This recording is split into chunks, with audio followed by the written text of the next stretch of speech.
All right, I'm back, everybody. Welcome. Let's get into it. We're going to play some Fallout 76. Let's get back into it. It's been a bit. Now, do me a huge favor, everybody. Go ahead and look down below the stream. Make sure that does say Fallout 76 down there and that my title did update. Sometimes, Twitch is a little glitchy. Of course, we got, Season 4 coming on April 27th. Looking pretty good, I think. It looks pretty cool stuff coming down the line. I've got it up over here. So we can go ahead and just talk about it a bit. Let me press some buttons and flip some switches over here. All right, so we got Fallout Season 4 coming up, and we're gonna have different rewards and stuff for that, right? Different badges, skins, power armors, all sorts of cool stuff coming up for Season 4, as well as they have another update coming over here. They have another update coming down the line, of course. They have a whole schedule of new updates coming for the game. We're still doing this one here, which is the Season 3, and it's going to finish on the 27th. So definitely want to get in as much as you can. I've been a huge slacker on it, but such is the way it goes. And look, Caps Plenty Weekend now live until April 26th. So definitely want to get as much as you can in with that bonus. And look at this. That's so cool. Get Gronach's Throne and Battle Armor as bonuses when you pick up the Gronach bundle in the Atomic Shop. We'll have to check that out. Lots of cool Mothman stuff there. And, of course, Season 3. Let's go ahead and take a look in the Atomic Shop. Now, I've been out for a bit, and as you can see, a bunch of free stuff is going on right here. In there, I like all the free stuff, everybody. So let's go ahead and check out Fallout first here. What do we get? We got an Enclave outfit. Oh, that's cool looking. I love that. All right, let's get that. That's free. Now, I am sponsored by Bethesda themselves, and they have sent me, they have sponsored me for Fallout First, and also for all sorts of stuff here in the stream, like free giveaways of Fallout 76, and other things as well, of Bethesda gear, $150 Mr. Handy, all sorts of epic stuff, t-shirts and whatnot, here in the stream. I appreciate their awesome support. Love all the peeps over at Bethesda. They are awesome. Let's keep on rocking here. Now we got a new pose here for free, or something for free in this thing. Oh, the Unstoppables. All right, cool. Let's get that Unstoppable frame. It's limited time free as well. What else we got in here? We got a new emote, which is laughing. Yeah, that's a good one. Oh, I'm surprised that one hasn't been in the game the whole time. That's a real good one. All right, I'm getting that one. I like that emote. Awesome. They got one of my favorite things in the game is the emotes, and the you can wave at people, you can give them a thumbs up, all that kind of stuff. I like the salute there. That's cool. Peace, brother. As well, Gronach Battle Cry. Look at all they got some cool new ones in here. And I got a bunch of these ones already. I obviously don't have every single thing in the game, everybody. I do not have that kind of time. But normally I would go in and I would get every single thing in the game, because I'm that kind of collector kind of thing if I had the time. Look at this. We can get all of these items for Nuka-Cola. I love all the Nuka-Cola stuff. I'm a big fan of the Nuka-Cola brand. Gronach Hero stuff. What are we going to get? We're going to get the Gronach look. The King, the Shall-Be Gronach Hero King. Of course, taken after Conan. I'm a big fan of Conan. I still have the comic books of Conan, by the way, somewhere in some box somewhere, from when I was a kid, long time ago. Let's see, what do we got? We got special stuff that we can get here. Vault-Tec paint, which I think I already got. Oh, I don't already have that. That's tempting.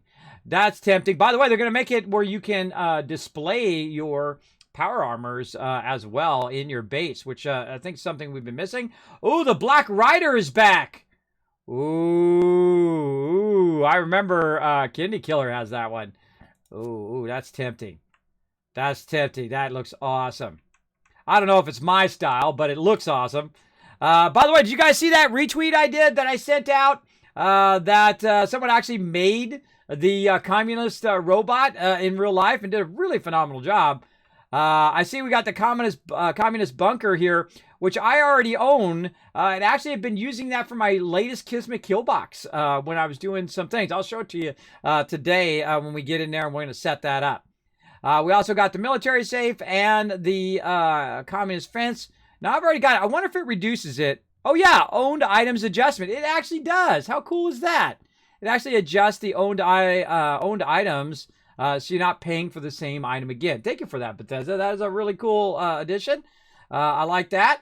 We got the Ordnance Express over there. We got some different looks there. We've got Armor Ace paint to our rocket launcher and some more decorating stuff. I love to build, so I love the fact that they have a real robust building system in here. I mean, obviously it can be better.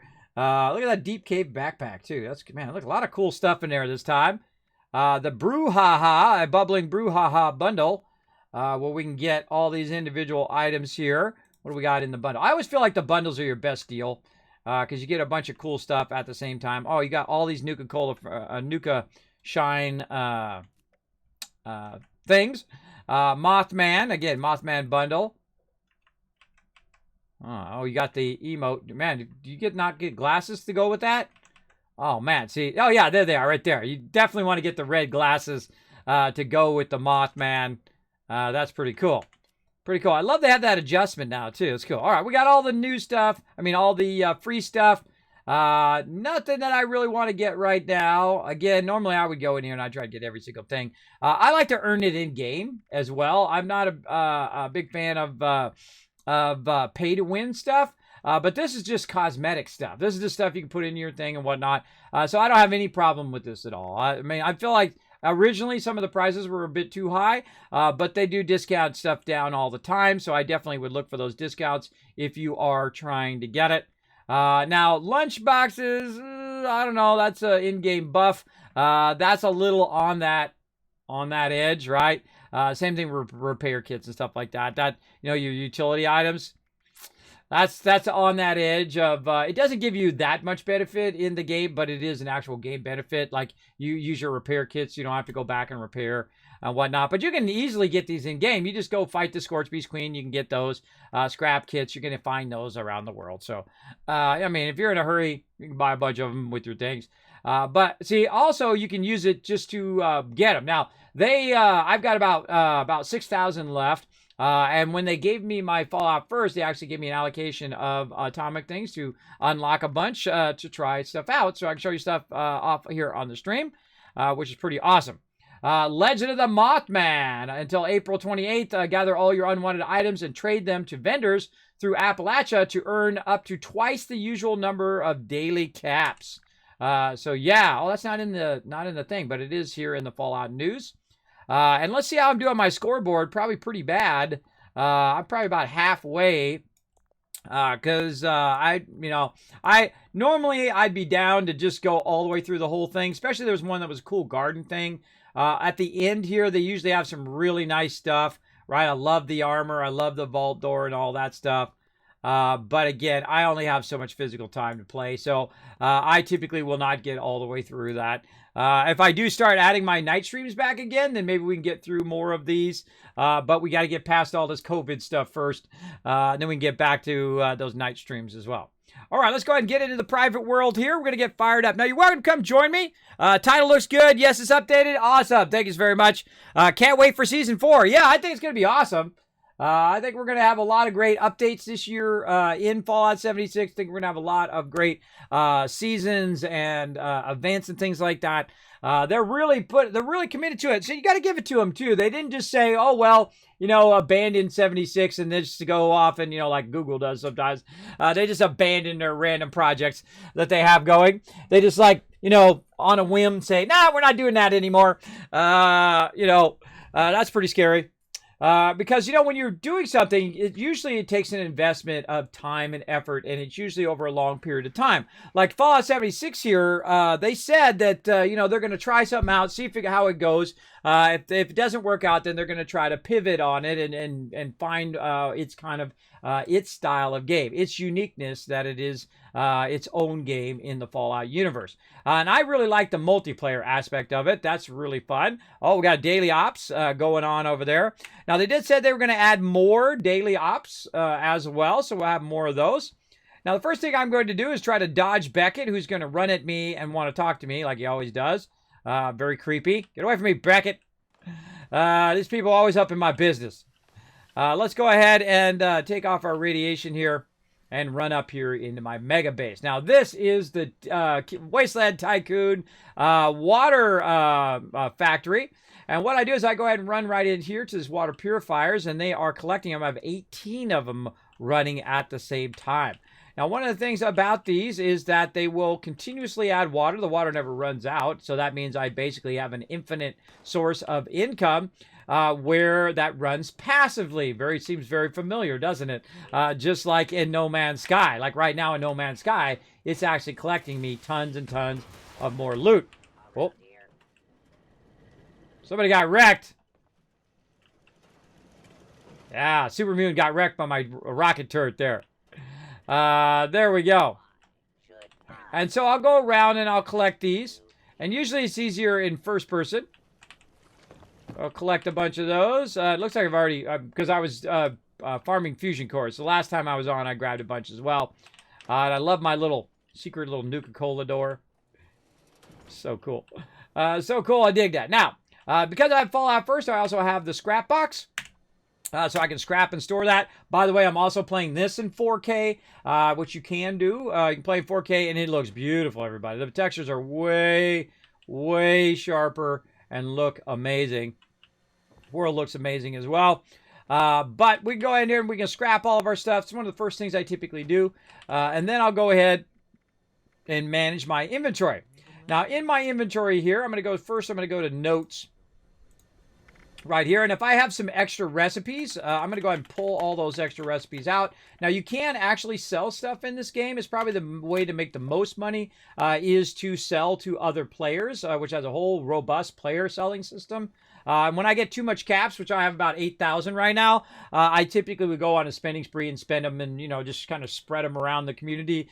Usually I'll buy from your guys' thing first if there's something in there I need, or I'll just go find randoms in the world and buy stuff from them that I might need on my character. Now, this is my 5th character. I've played through 5 times, and every single time I delete my character and we play through again. Because, of course, they add stuff in the very beginning, and I want to see all that stuff, like brand new NPCs and things like that they might add to the game that adds a whole different flavor and a different feel to the game. I feel like the game has found its kind of footing now and found its equilibrium.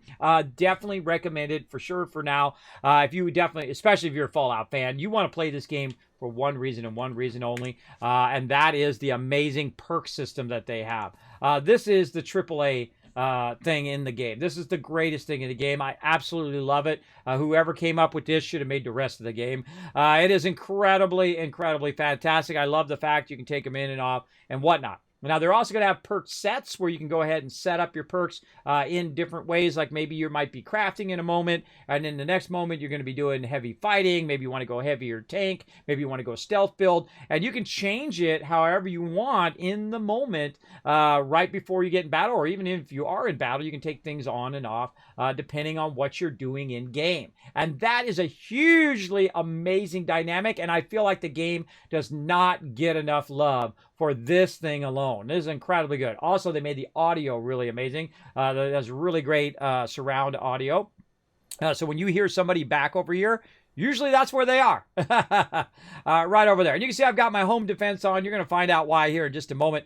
Normally I have my other stuff. But I have my own build, everybody. I don't, do the meta or whatever everybody else is doing. I don't follow the crowd. I do what I like to do, and I call it the Wasteland Tycoon build, because that's me. I'm Kismet, the Wasteland Tycoon. Not only do I make millions, I make billions and trillions of caps in every Fallout. I love Fallout. Fallout is my favorite series of all time. Absolutely enjoyed it. I've played tens of thousands of hours throughout the entire Fallout series. Absolutely love it, love it, love it. So one of the things you can see that I have set up is I'm a very heavy charisma, strength, and intelligence build. I call it the Wasteland Tycoon build. I know, right? And you can see I've got a very heavy gunner right now because I'm using my heavy guns. But if I do use shotguns, will switch into my shotgun because it's great for crippling mobs when you're running like the White Spring and things like that.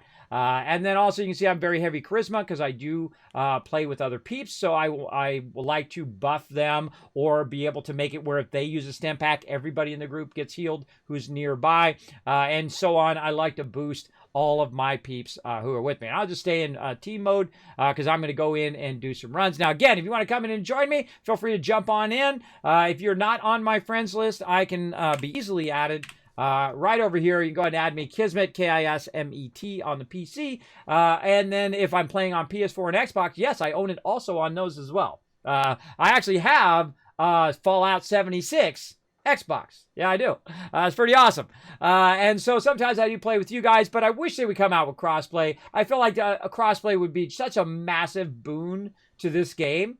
That all the Xbox peeps and all the other peeps who are on PS4 and whatnot can play with all the peeps on PC. I feel like it would be just the biggest, most massive boon for this game, so we could all play together and do stuff together. I hope they really prioritize that, and they put their alpha team, they put their best of their best people on it, because I feel like Fallout 76 is coming into its own finally, and it's finding what it should be, right? Because they tried stuff and they did it, and then did the PvP stuff, and no one, people have been playing Fallout forever, and they don't want to do PvP, at least the bulk of the community. I know, I've been in community forever. They want to play together with each other versus enemies and get in epic fights and epic battles and try to really win the hearts and minds of the Wasteland and rebuild the Wasteland. That's what they really want to do. It gives you hope for humanity in real life, everybody. That there's people out there who really don't want to watch the world burn. There's people out there who want to watch the world burn,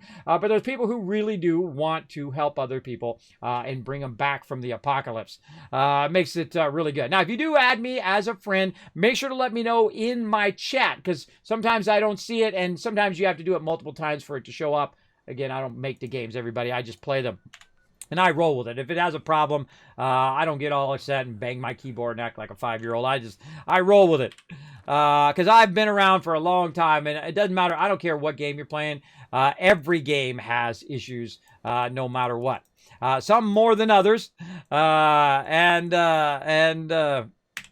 some have been way better play tested than other ones. But this one is pretty great right now. I highly recommend that you snatch it up.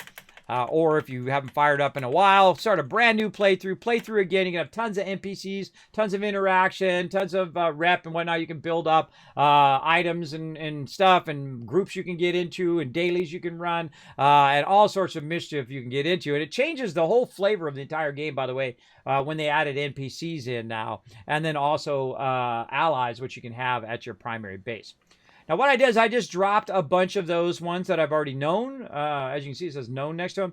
I already dropped them right here. So if anybody's running by my base, they can go ahead and grab those as well. Now, one of the things I do like to do is I like to keep my weight down. Right now, I'm at 269 of 300. So I'm going to try to keep my weight down by getting rid of a bunch of stuff on my character. Now, one of the first things I typically will do is I'll look at any legendaries that I have on me. As well as I will go to my inventory where I just keep a crazy ton of legendaries. I have legendaries for days, everybody. I can't get rid of them fast enough. I get more than I can get rid of in a day, usually. But what I'll do is I'll sort it. I'll hit Q for sort on the PC. And I'll sort it so the one that is the heaviest weight comes to the top. And they've actually added more space in here now. Now you have 1,200, not counting if you do have Fallout First, your scrap box, which has unlimited junk in it. I keep all my primary junk in the scrap box because I can have 4,000 of this and 10,000 of that because I'm a builder and I like to have lots and lots of loot. Now I've got my shotgun here, which I want to keep. The next thing in line is the sickle. We've got this cool heart event, which I really like, but it's taking up my inventory space. Am I really going to ever use it again? Probably not. This one's cool too. Am I going to use that? Probably not. I love the pitchfork, by the way. I love the flaming pitchfork. Really funny one to add to the game. But am I going to use any of these? Probably not. And they're weighing down my inventory. So I'm going to go ahead and grab just some random ones there that are just the heaviest ones in my inventory. And I'm going to run over here to one of the coolest things they've added to the game. And that is the Legendary Exchange. So we can go in here and we can exchange these legendaries. And I usually just use the weapons. And I'm going to, again, sort it by weight on my side here, my inventory side. And then we're going to go to the thing that weighs the most right now. The one thing that weighs the most is this right here. Now, this is actually a decent weapon. It's actually an AoE explosion weapon. You can also sell this to other players instead of trading it. You don't have to trade it. But you can also sell it to the vendor as well if you get too many of them, which sometimes I do. And it's also 50% more damage if your target is below 40% health. So if they're low health, you pull out this weapon and start doing AoE damage, and they take 40% more damage, which is pretty great. Now, this is a 2-star. There's typically a 3-star as well, where you can have an extra bonus. So I'm just going to go ahead and trade that in and say yes. You will receive 0 legendary scripts for this sale due to reaching max amount. Ooh, they added that, everybody. I was just about to do it. Look, I already have 1,000 down there. I was just about to do it. Thank you to Bethesda for another awesome addition. That's one of the things that I mentioned in game previously, that I have a tendency to forget and start to trade stuff in and then realize that I wasted a bunch of my trade-in. So we need to go back over to the trader, trade in and try to get even more cool legendaries, because we've traded in tons of time. Oh, exclamation jump, everybody. Oh, whoa, everybody jumped at once there. Basically, what I need to do is trade in my legendary script that I've already collected from before here at the Rusty Pick with the trader and try to get even better weapons, right? So you trade in the weapons that you're not going to use, and you trade them in for weapons that you might use later on, or that might be even better. Now, I'm looking for a set of weapons. A set of weapons, like the one I'm using right now, is this Gatling laser. It's one of my favorite weapons in the game. This particular Gatling laser that I have is, I call it Gat V2. And we go ahead and take a look at the specs of it. It's 30% more damage to Scorch. It's got 25% fire rate. I'd love it if it was AoE blast damage, but the fire rate is faster, so I'm going to do more damage quicker, and then, of course, more damage. I'm going to do more shots, which make equal more damage, and then 90% reduced weight, which is one of the things that I really like, but it still weighs about 15, right? Because I did take the thing that reduces the weight off, and then use it as a normal one anyway. But it is nice that it does have a reduced weight. But what my ultimate thing is to find a set of each and every style of mob, right? 30% damage to this mob. It's AoE damage, and it also is a 2-shot. Those are my favorite type of weapons, right? Also, I like ones that are 90% reduced weight, because then I can carry more weapons with me and change my weapons for the moment, right? So if I see super mutants, super mutant weapon. Oh, Scorch weapon, right? And there's a lot of Scorch in Fallout 76, so having a really nice Scorch weapon, including the Scorch Beast Queen, this does come in handy for all of that. So that's the current weapon I'm using right there. I also, speaking of explosive weapons, I do also have an explosive gun on me here, which is... Where'd you go, machine bun? There you are. This one also does AoE damage. It's plus 50% damage resist while aiming, so I take less damage. And then also shoots an additional projectile. So basically, it does about 91 damage, and then it AoEs everything around there. It's a really fun weapon to fire as well. You can see I've got various different things. Now, do I have every single thing in the game? Have I unlocked every single recipe and everything? No, because I've started over multiple times. In fact, I have played since the closed beta on Xbox, and I could have had all of that stuff that I had along the way. But again, I feel like most Fallouts, it doesn't matter which Fallout you play, when you get about past level 40, especially level 60, 70, you're just OP. You just are just way beyond any mobs are going to get you. Even with Fallout, with the Fallout, what do they call that? I forget. The thing that balances it now, right? So if I go into an area, it's going to balance it to my level. Like when I'm going to go to the power plant here in a moment, it's going to balance it to my particular level. Now, these weapons that you see here were weapons that I traded in, a whole bunch of weapons that I'm not using, and I got these weapons through the Rusty Pick over here, through this vendor right there, right? Now, we're going to go ahead and talk to this vendor, and we're going to go through some weapons, but first, we're going to go ahead and do a little side game called Stream Raiders. Let's go. To battle! All right, thank you for being patient on this battle. Let's go ahead and fire it up, everybody. A little side game we played called Stream Raiders. Incredibly fun. We're going to go ahead and fire up a battle for you guys. Get you guys some loot while I catch up on the chat. Let's go. What's up, Gamer for Life? Have fun. Have a good evening. You too, Gamers for Life. Thanks for coming in, hanging out. Appreciate it. Sorry I missed you there, bro. Sorry, sometimes, you know I get focused. You know I get focused, bro. I see one of my favorite games. Yeah, No Man's Sky. Yeah, No Man's Sky. Incredibly fantastic game. Highly recommend it. Let's see. Kismet, since there's a lot of new mods after coming out for Fallout 4, will you ever do a fresh run with new mods? I don't know. I'm really tempted to do that New Vegas one. I'm really tempted to do that New Vegas. Now, it's more or less of a mod and more of an overhaul of Fallout 4. I feel like if they went and did New Vegas over without changing any dialogue, any characters, nothing. Don't change anything. Don't change any voiceovers. Don't change any story beats or anything like that. Just make it in a modern engine. It'd be like just printing money. I would buy it. I'd buy the collector's edition. Without a second thought. If they announced it right now, I would say, hold on, everybody. I got to go and I got to buy that right now.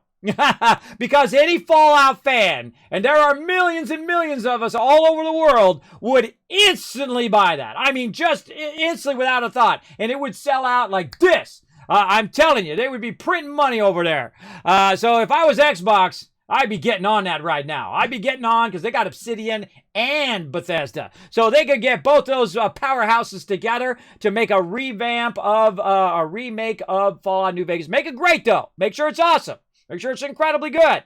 Make sure you get a whole bunch of Fallout fans in there to tell you whether it sucks or not before you release it, right? Get the top Fallout fans in there who are hardcore. Now, I'm a pretty hardcore Fallout fan, but not to the level that some of these people are. I mean, they collect every little bit of everything. They know everything about every dialogue and everything. I can barely remember what I had for breakfast, everybody. I cannot remember it at that level. Just like Star Trek fans or Star Wars fans, they know who the guy is, the fifth guy back on the right side on episode 3. 20 minutes in, there's the guy named whatever, right? I'm not that big of a fan, but I am a fan of all of those series as well. So I think they'd just be printing money doing that. I know I would buy it and I would play through it again. But I am very tempted very often to play through Fallout 4 again. And the reason why I like Fallout 4 is because its progression and its replayability is incredibly high. Incredibly high. I played through 5 times. I played 2,500 hours live here on stream. About 500 hours per playthrough,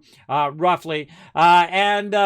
I just had the greatest time. Just absolutely, even though it's like you're going through the same stuff and same quests.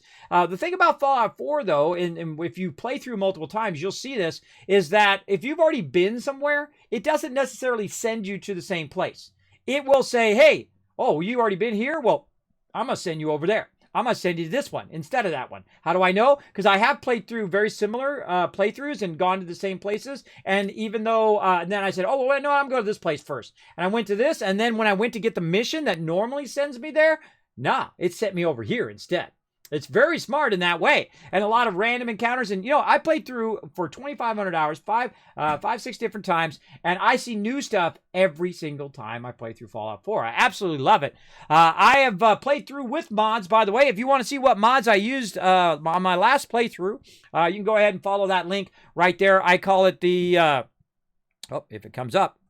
Yeah, there we go. The Overseer's, the Settlement Overseer spreadsheet. If you go in there, there's actually a tab down there for Fallout 4 mods that I used. I like the 4K ones, the ones that actually let you drive a motorcycle. And also, the motorcycle's a little OP, though. So I just drive it, just in there just for fun. Whatnot. That's one of the highlights, actually, you'll see come up, too. Me blowing myself up on a mine with, I got, I think it was Preston on the back or whoever was on the back, and I was driving the motorcycle, and I ran over some mines and blew up, as I do. All right, everybody, let's give you guys some love as well. Let's go ahead and give you guys some loot here. Subi and EMCRT getting some love.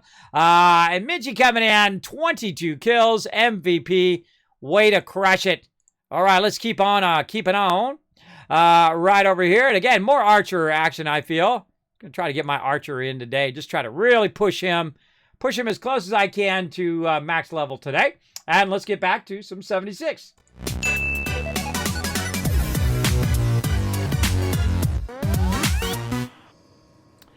Best stream fine because I just started playing. Well, there you go, Skinny Mac. There you do. Get in there. Get it going. Hey, Destiny, how you doing? I see you trying to get some super loot there. All right, everybody, here we go. We're going to go ahead and get you guys another shot at that super loot right down here. Hold on, I got to type it in. There we go. Boom! All right, down here now, these are custom stream avatars just for my stream. Whenever you see these little floating bags of loot right there, that's gold. You want to get that because what you can do is unlock even more stuff that's coming down the line, including new stream avatars that are going to be custom for my stream alone, as well as we got Corgi configurators, so you can make your own Corgi right down there for free. Right down in the panels down there, there's a thing called stream avatars where you can customize your Corgi and all of that, as well as you can do your little baby dragon, my Norbert, who you can go ahead and make them have a wig or a hat or glasses, all sorts of fun stuff you can put on there. Even a donut around the... my kids love the donut around the Sparkle Dog. It's like a necklace, a donut necklace around Sparkle Dog. Thank you for the follow as well, Destiny. Thanks for coming in. I work very, very hard on my stream. You're like, kid, who does all your 3D animations and full screen alerts like that? This guy. I've been doing them for years before anybody else, everybody. I've been doing them for years thanks to my buddies over at Stream Elements, who I discovered way long time ago. They whispered me and said, hey, Kismet, we can help you with your alerts. We know you have like 25 different bots for your alerts. Would you like to combine those all into one? And I'm like, yes, please. And so I've done that, and they've also allocated me a lot of space so I can go in and I can do massive, massive full screen alerts. Now, you got to think that those have crazy tons of variations as well. A lot of times you won't see it. It'll just keep rotating through those variations, as well as my main alerts are also tied to my bits, which are also tied to my cheer emotes. Did you know I got brand new cheer emotes, everybody? Animated cheer emotes right over here. That's right. You go ahead and check them out. We've got me tipping the hat. We got Norbert dancing. Norbert scared because that's when you bring the lightning. And then, of course, dropping those caps, making it rain. And, of course, when you become a dragon in my stream, when you do more than 1,000 over there, more than 1,000 bits. Now, of course, you want to figure out how to find those. You can go ahead and go right there in the chat. You can click that cheer link there, or cheer button. You're going to see Norbert down there. You can click on it. You can look at all the different animations. They're all animated. You can go ahead and click on them. You drop them in the chat. They will correlate with my different alerts, right? So I have different alerts like tip of the hat, the dance, all that stuff, which will come up and be alerts either behind the bid cup or full screen alerts, depending on how much you drop in there. Right? Now, remember, that's never required. You don't have to do bits or subscribe or do any of that stuff. I don't feel entitled to everybody. Sometimes you see some people in the world, they feel entitled. Like, oh, you got $5. You could drop it on my... Oh, my gosh.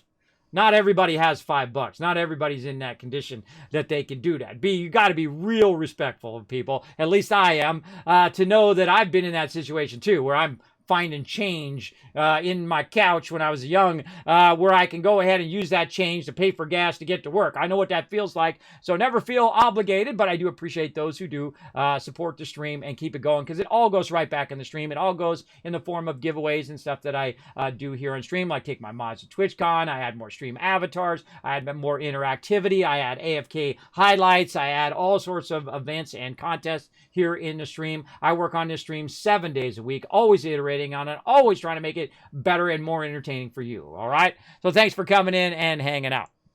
Now, if you do have a comment or question for me, my name is Kismet. You can put my name in the chat. You can just type my name straight. You don't have to put the ad or anything. Just type Kismet, K-I-S-M-E-T in the chat. It highlights in red. I know you're talking directly to me, because sometimes we're doing a giveaway, or there's a bunch of stuff going on, or there's a bunch of avatar stuff going on in the chat, and it might get lost in there. But if you use my name, it actually attaches to the top of the chat, and it stays in there. And if I miss it for any reason, you could go ahead and throw it in the chat again. I never mind. Just make sure to include my name. Just makes it easier for me to scan through the chat and find your comment. Just like they did earlier there. Like EMZRT earlier, it said my name, and it basically popped right out of there. Again, you don't have to use the @ symbol. You can go ahead and do that. Or you can also use your channel points down below. You can go ahead and do redemptions. Like, man, I'm on a whole nother level than everybody else. Look at how many redemptions I have, everybody. And those redemptions are actually tied to my stream avatars. So the light purple ones, you can make them dance. You can drop bombs on them. You can do battles down there in your stream avatars. So much stuff. So much interactivity in here. You can also remind me to hydrate when I forget, or to check my posture, so I sit up properly, and whatnot. You can do all that kind of fun stuff down there in the channel points as well. I feel like I have one of the most developed channel points in any stream as well, but you can redeem those as well over there for all sorts of fun stuff that you can do. So again, I had lots of interactivity here in the stream. Just got the Game Pass on PC and got Fallout 4. I've never played a Fallout game before, but I have hundreds of hours on Skyrim. Oh, Skyrim, another phenomenal game. I love Skyrim, incredibly fantastic game. If you're starting on a game from Skyrim, I would definitely recommend Fallout 4. Yeah, absolutely. Absolutely. Now, if you're a hardcore RPGer, after you're done with Fallout 4, I would definitely check out New Vegas, one of the best in the series, if you like the storyline. The storyline of Fallout 4 is pretty good as well, and you have different variations at the end, so you can play through and then play through a different way, and then it would have a different ending. You could side with a different faction and whatnot, and you could play through multiple times and have different endings and different things happen based on your interactions in the game. That's what also makes Fallout 4 so amazing. Reminds me very much of Fallout 1. Same thing. Depending on your interaction as you go through and other Fallouts, it basically affects the story in the end. Same thing here in Fallout 76. Now, I love Fallout 76 because it's like Fallout 4 with friends. Right? You can play it with your buddies. You can play it solo if you want. You can get yourself a Fallout First server and never have to see another human soul if you don't want. A real life person anyway. And then you can go ahead and switch over to multiplayer, play it there. You can do some PvP in the in that nuke area, which I've not played yet, which I forget what it's called. Nuclear Winter. You can do it in there as well. I'm into PvP. I like PvP when I like PvP. If you know what I mean. If I'm running around collecting flowers in a forest so I can make myself some meds, that's not when I want PvP. That's stupid. That's ganking. That's being a jerk. Coming in and interrupting someone's just basic, PvE gameplay. But when I'm ready for it, then that's when I jump in. I do like a Apex Legends or Nuclear Winter or like a Battlegrounds, something like that. I'm down. Let's get the squad together. Let's get in there. Let's get it going. I'm going to be a boat anchor, by the way. I'm going to be the one that runs out there and draws the fire because I know what my role is in the group. My role is to draw the fire, figure out where the enemy is. If they kill me, oh well. And then all the people who are way better shots than me, pew, pew, they'll wipe them out and then, of course, bring in the win, right? You got to know what your role is in the party. Did you know the second time I played Apex Legends, the first time I played it, I logged in the game. And I love Apex Legends, incredibly great version of Battle Royale style. I logged in, and apparently, everybody got all excited in the chat. They're like, oh my God, because I did a sponsored event. And there was apparently one of the top players in Apex Legends. I forget what his name is. His name's King or something like that. I forget what the rest of his name is. I don't know who he is. And apparently, one of the top players in the entire Apex Legends was in the game with me on my first play. I feel bad for him. And then there was some other random guy in there, because, I have 3 people. And then he ran off and left me and the other new guy, or the other guy. I don't know if he was new. I know I was new. He ran off and left us, and we both died, and that was it. So in the next playthrough, I got in there with some other randoms who I didn't even know, and I said, you know what? This playthrough, I'm going to do something different. I'm going to draw the fire and draw out all the people so that they can find them and shoot them. And so that was my role as the newbie, right? And so guess what? We won that round. Second time playing, we won that round, and that is the power of teamwork, everybody, is that you got to know your role in the thing, and you got to rise to the occasion. And I died, and I thought they were going to leave me dead, but you know what? They didn't. And that's what brought in the win. I died because I drew the fire. They pulled them out. They killed those guys, but I was dead. They took me. They brought me back. I came back again, and then at the very end, when the guy was trying to chase the other guy down, I shot at the guy. The guy saw me. He turned toward me. I started running around. He started chasing me, and the other guys went around behind him and killed him. We won. There we go. Win a chicken dinner, everybody. Again, that's what I feel like is my best move. We call it the bucket in my day. Back in my day, when you shot rifles or you shot guns or whatever, we used to shoot it out in the desert. We put a bucket of water, and we call it the bucket, what everybody shoots at. Right? And so when you shoot a bucket of water, it's cool because the water shoots out of there and it's pretty neat.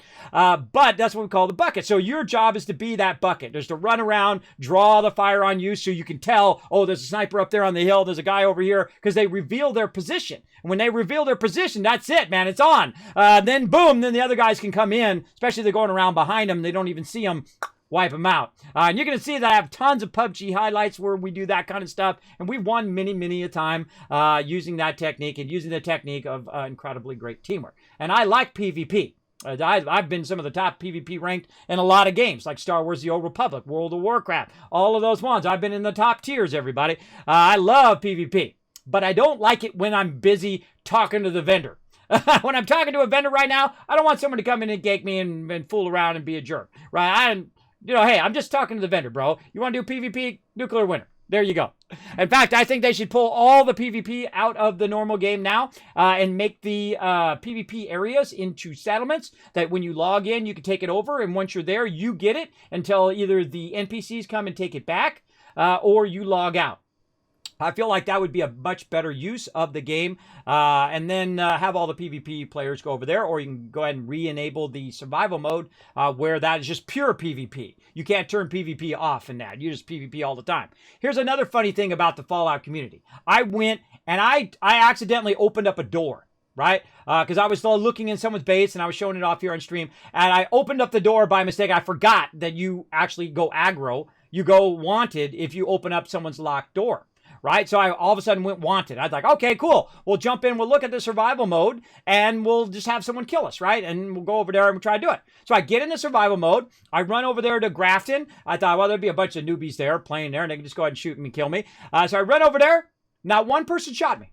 Not one person shot me. There's a bunch of people there. Not one person shot me. Not one person tried to kill me. No PvP going on at all. And I'm like, okay, well, hell, I'll just help him with this mission. So I helped him with the mission. I finally got low health. And then finally somebody jumped in and shot me because I was wanted the whole time. They didn't even shoot me when I was wanted. They didn't even bother to try to kill me. Maybe they thought I was going to kill them back, but I wasn't. I went in there and I helped them with the mission. We got all the Grafton done. We did the whole thing with all the mobs attacking and all of that and had a good time. And then finally someone shot me and I died and I lost my wanted. And I think probably in this game I've been wanted 3 times and since it launched. And that's because I did it once just to see what it was all about. And then I was like, nah, I'm out of that. And then I think I did another time also with a door or something that I unlocked that I wasn't supposed to unlock. And then it made me wanted. And that's it. I don't typically, again, I don't feel like most of the Fallout community wants to do PvP in their normal game. Even if it's turned down and even if it's, you're in passive mode and all of that, I feel like that's a real waste of their resources and time to put that in the game in the first place. But sometimes in life, you just take your chances. You just go for it, right? They went for it, and I give them huge credit for that. Of course, there's lots of issues when it launched and all that stuff, and I don't cry like a baby and bang on the keyboard. Oh, my God, the server this, the server that. And I've been disconnected from the server many a time. I don't get all into that, everybody. I just do what I like to do, and I enjoy playing the game. Because if I didn't enjoy the game, I would not be playing. I'm old school that way, everybody. If I don't like your game, it'll never be on my stream, and I will never talk about it. And I'm straight up forward. I am. Even though they're my sponsor, I will tell it to you straight. Always in my stream, I'll always tell it to you straight. Never try to BS you. Never try to sell out to some company that talk about their thing and you're like, Kismet, they gave you $1 million, you do whatever. No, because I know where that road leads. I know right where it leads. It leads to your giving up your ethics, and you think, I'll only do it this one time. Yeah, that's what everybody says. And then before you know it, you'll just sell out for anything. You'll sell out for anything. You'll give up every single bit of your morals that you had when you were before you started, just to make a dollar bill. No thanks. Count me out. I'm too old for that game. I'm going to play the games I like to play, whether people like them or not, whether they're popular or not. I'm going to do what I like to do, and I think that is contagious. I think it's contagious when you see someone having fun in a game. You're like, oh, man, I want to have that fun. I want to do that same thing, right? I feel like if I'm doing that, then I'm doing it right. And doing it honest, too. Doing it straightforward. All right, so let's go ahead and get rid of some more of this stuff. Here's the purveyor here. Now, we got to get rid of some of this, but we have to buy a bunch of stuff first because I have 1,000 legendary points down there. I can't get any more without wasting it. So, we've got options over here. We got modules. We got all this other stuff. But what I really need is I need to either get some armor, melee weapon, or a ranged weapon. Now, I don't get 2 stars or 1 stars. I don't ever do that. I just build it up and then get 3 stars. Now I'm looking for, I'm always looking for weapons, and I am such a slacker on my armor. My armor is like my lowest priority of everything, usually, because usually you find good enough armor to get by and whatnot. And I don't need to have the best of everything every single minute. I'm not trying to impress everybody. Some people have like an ego. They got to like, oh, look at me. I've got the best things in the game. Look how amazing I am. I'm level 795. I'm so amazing, right? It's like they got to try to prove themselves to everybody. You don't have to prove yourself to no one. You answer to no one in your life. You can like whatever you want. You can do whatever you want. You can listen to music. You can sing. You can dance. You can do anything. Anything you want to do. Make sure it's something respectful and not hateful and mean. But you can do anything in your life that you want to do, whether other people like it or not, right? That's one of the things that took me a long time to learn in life, that I answer. I've been, especially at my age, everybody, I've been through a lot. And I'm still going through it here every single day. But you answer to no one. You don't have to, if someone doesn't like the music you're playing, too bad. You play whatever music you want to play, right? You want to be a gamer, you want to be a lawyer, a doctor, whatever it is you want to be in your life. Don't let nobody's negativity stop you. Don't set it right here. I see a lot of people walking around with the droop shoulders and carrying around other people's negativity. It's a wonderful thing, everybody. When you stop letting people put their negativity on your shoulder, you will feel so much better. So much better. I don't do that anymore. That's a foolish young person's game. I don't do it anymore. I try to bring positivity and love every single time I stream. So thanks for being here, everybody. I appreciate it. There we go. I remember when the first game came out, I went to someone's camp and played their guitar and got wanted. Oh, did you? I didn't know you could do it with a guitar. There you go. And thank you, Desante Play. Thank you so much also for the follow. Appreciate that. All right, let's go ahead and buy some stuff. Now, I'm going to try to buy some weapons because I'm a slacker on everything else. So I'm going to buy some ranged weapons, and let's see what we're going to get. Let's unlock some weapons. 3-star Bloodied. Oh, now the Bloodied system is the meta here in Fallout 76. That's where you go ahead and try to be radiated as much as possible. You're going to die a lot, though, so you need someone like me, like a medic, behind you, rezzing you a lot. But you will do massive damage. You'll be like a glass cannon, where you can just blast mobs, sometimes in one-shots. Even high-level mobs you can one-shot. The one you can't one-shot is the S.p.e.c.i.a.l Queen and a lot of the higher-end ones. But sometimes you can one-shot some S.p.e.c.i.a.l, regular S.p.e.c.i.a.l, if you have enough bonuses going at the same time. So this one's not bad. It's perception, damage, and as damage increases as health decreases. So if you have your health really low, usually by radiation, right? That's how most people do it. And then you don't want to be in a party where the person's automatically got their radiation remover going either, because that'll screw up your people who are on your bloodied set. So keep that in mind as well if you are working with other people who have the bloodied set. But this is a really good one. These are usually go for really a lot of cash. So if you do get some bloodied ones, you can sell them to the community because they're going to use them for whatever reason mob that they're working on. Now me, I'm just going to trade it back in because I can make billions of caps, everybody. I've already got, I think 8,000, 9,000. I've probably made, I don't know, 1 million or so here in Fallout 76 over all the characters that I've played. I don't really worry about caps. They're only an ends to a means. Like if I want to buy something in the thing like patterns and things like that, that's their only purpose for me. All right, more legendary weapons. What do we got? Oh, now we're talking.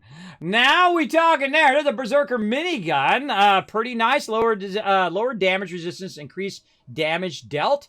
It's pretty nice. And then, of course, we got explosive damage and 15% fire rate. Explosive damage, probably the best thing on the minigun there. And then you're going to reload faster. Now, is that a good set? Nah, I'll get rid of it. Most of the stuff I'm just going to give right back. In there. Oh, now there's a good one. That's a scorched one. Faster movement while aiming. That's nice. Limb damage. That's pretty good too if you're trying to cripple them. That's a pretty decent weapon. I could probably sell that one if I want to, but I'm not. I'm just going to give it back to the thing. Again, I don't have time to sit in game and sell stuff, but you definitely could. Now, that's not bad. Plus 30% to robots.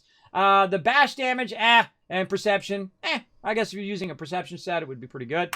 But I'm going to say, on that one. Let's see what else we got. Oh, the snub nose. Yeah, the little mini submachine gun. We've got 100% accuracy VATS at 50% AP cost. So if not in combat, you get 100% accuracy. So you're going you're going to headshot that guy or shoot that guy. You're going to have a guaranteed hit with 50% the AP cost. Plus, you got a plus 33% VATS hit chance. So that's taking you, of course, up to maximum. And, of course, 90% reduced weight. So it literally weighs 0.03. It weighs as much as like a water bottle. So that's pretty awesome. That's a pretty decent one. If I was into submachine guns, I might do that. But no. Let's move on. Whoa! Now we're getting into the big boys here. Mutant grenade launcher. That's pretty decent. 10%. What if you're mutated? I'm not going to be mutated. I don't use mutations, but they are fun if you want to try them out. And then VATS critical shot, 50% damage, and +1 agility. That actually is not bad. That's not bad. We could probably do some damage with that one, but we're not. What do we got here? Oh, Assassin's Bow. Damage to humans. The second I see it say damage to humans, which is a PvP thing, count me out. No.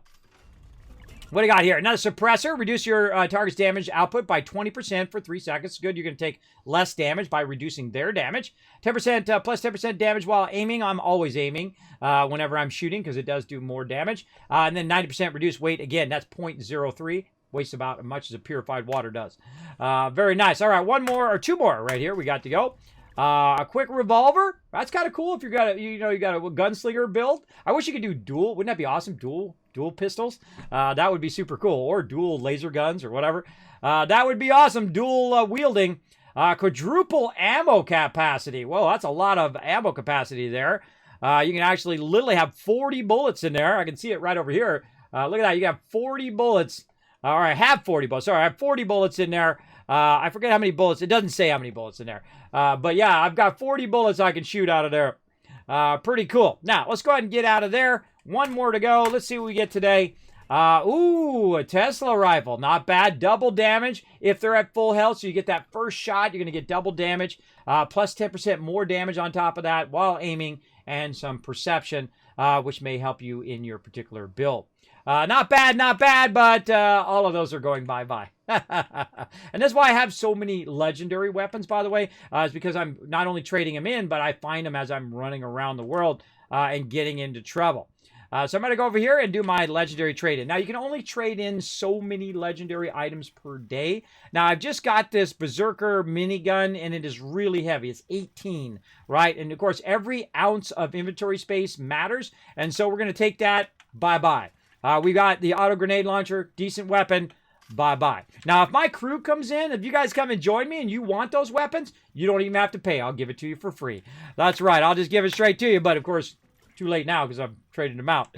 But I just give them away to my crew for free because it's just stuff. It's just virtual stuff, everybody. It's not that big a deal to me to just hand it over to somebody else. I don't mind at all. All right, what do we got? We got to go to our weapons here. That's what we got to do. Weapons. There we go. So we got my main weapon, which is my Gatling laser. We got our machine bun, as I like to call it, because I mistyped it. And I thought, I'm leaving it because it's funny. And then Oathbreaker. And then our next one is a Zealot Rifle. Now, that actually is a really decent shotgun. Had I not had a better shotgun, I probably would have used that one. But I do have a better shotgun already. Oh, and I don't have enough legendary scripts now to go ahead and trade that in. So I've got to find one that is of less value. These are worth 40 in your guns. I usually use the guns because the guns numerically work out better. And so if I go down here, I can see I've got one that's worth 5. The shish kebab, always a fun one. I get super mutants for sure. And then mutant shish kebab here. When you're mutated, you get that. We'll get rid of that one. It's only a 1-star.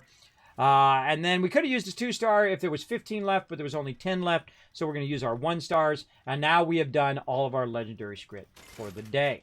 All right. Now we're going to go ahead and find our box here. There we go. Our Vault Tech box.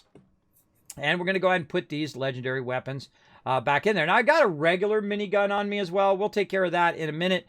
But I'm just going to put the legendaries in there. I don't put anything else in there other than legendaries. Now, after you get a certain past a certain part, oh, I forgot to do all these other ones over here too. Once you get past a certain part of the game, you will stop even worrying about the regular stuff most of the time because it's just not worth your inventory space to keep it in there. And there we go.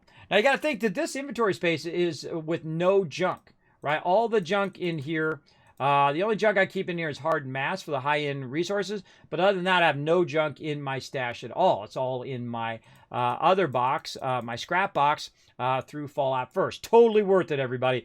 Totally worth it. Now, we got a bunch of other stuff over here as well. And I saw I accidentally put like a Chinese sword away there. Anything else that I might have in here that I want to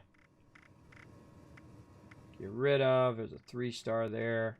Again, lots of legendaries sitting in there. Now, we got to find ourselves a workbench. Can't remember if there's a workbench in here or not. It's been a little while since I've been in here. I don't think so.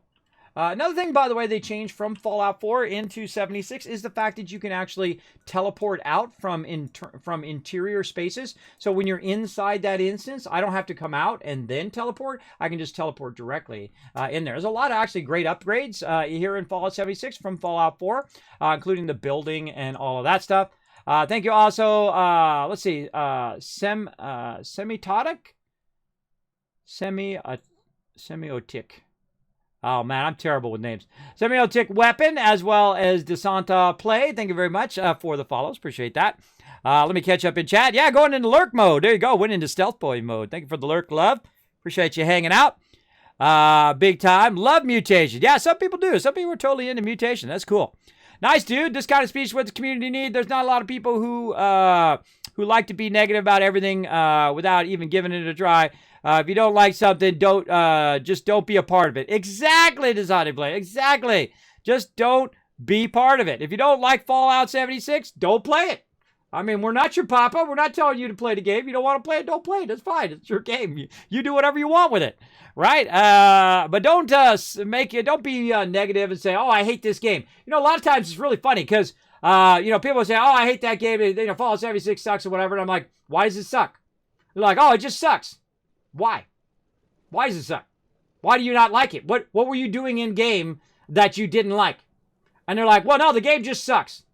And I'm like, "Really? How many hours do you have in the game?" "Well, I've never played the game."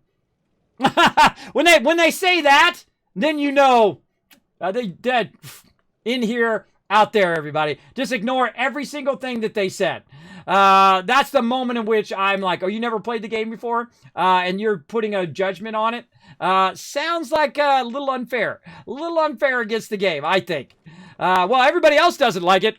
And I'm like, well, hey, what do you have everybody else tell you what kind of socks to wear today? Are they telling you what you're going to eat for breakfast as well? Is that how you live your life? You have everybody just tell you what you should be doing and what things are good and what things are bad every single day? I wouldn't suggest that for anybody. When you're young, when you're a kid and you're growing up, your parents will tell you, "Hey, this is what you're going to have to eat. This is what you're going to have to drink." But once you become an adult, you make your own choices. You should be able to make your own decisions and your own judgments on stuff. Whoa, later, they got blasted. They're out of there. You should be able to make your own calls on stuff and not just, go with the herd of, well, everybody else says this, so I believe this, what everybody else tells me to believe. I feel like that's the worst thing you could do as a human being is just believe stuff because everybody else says it.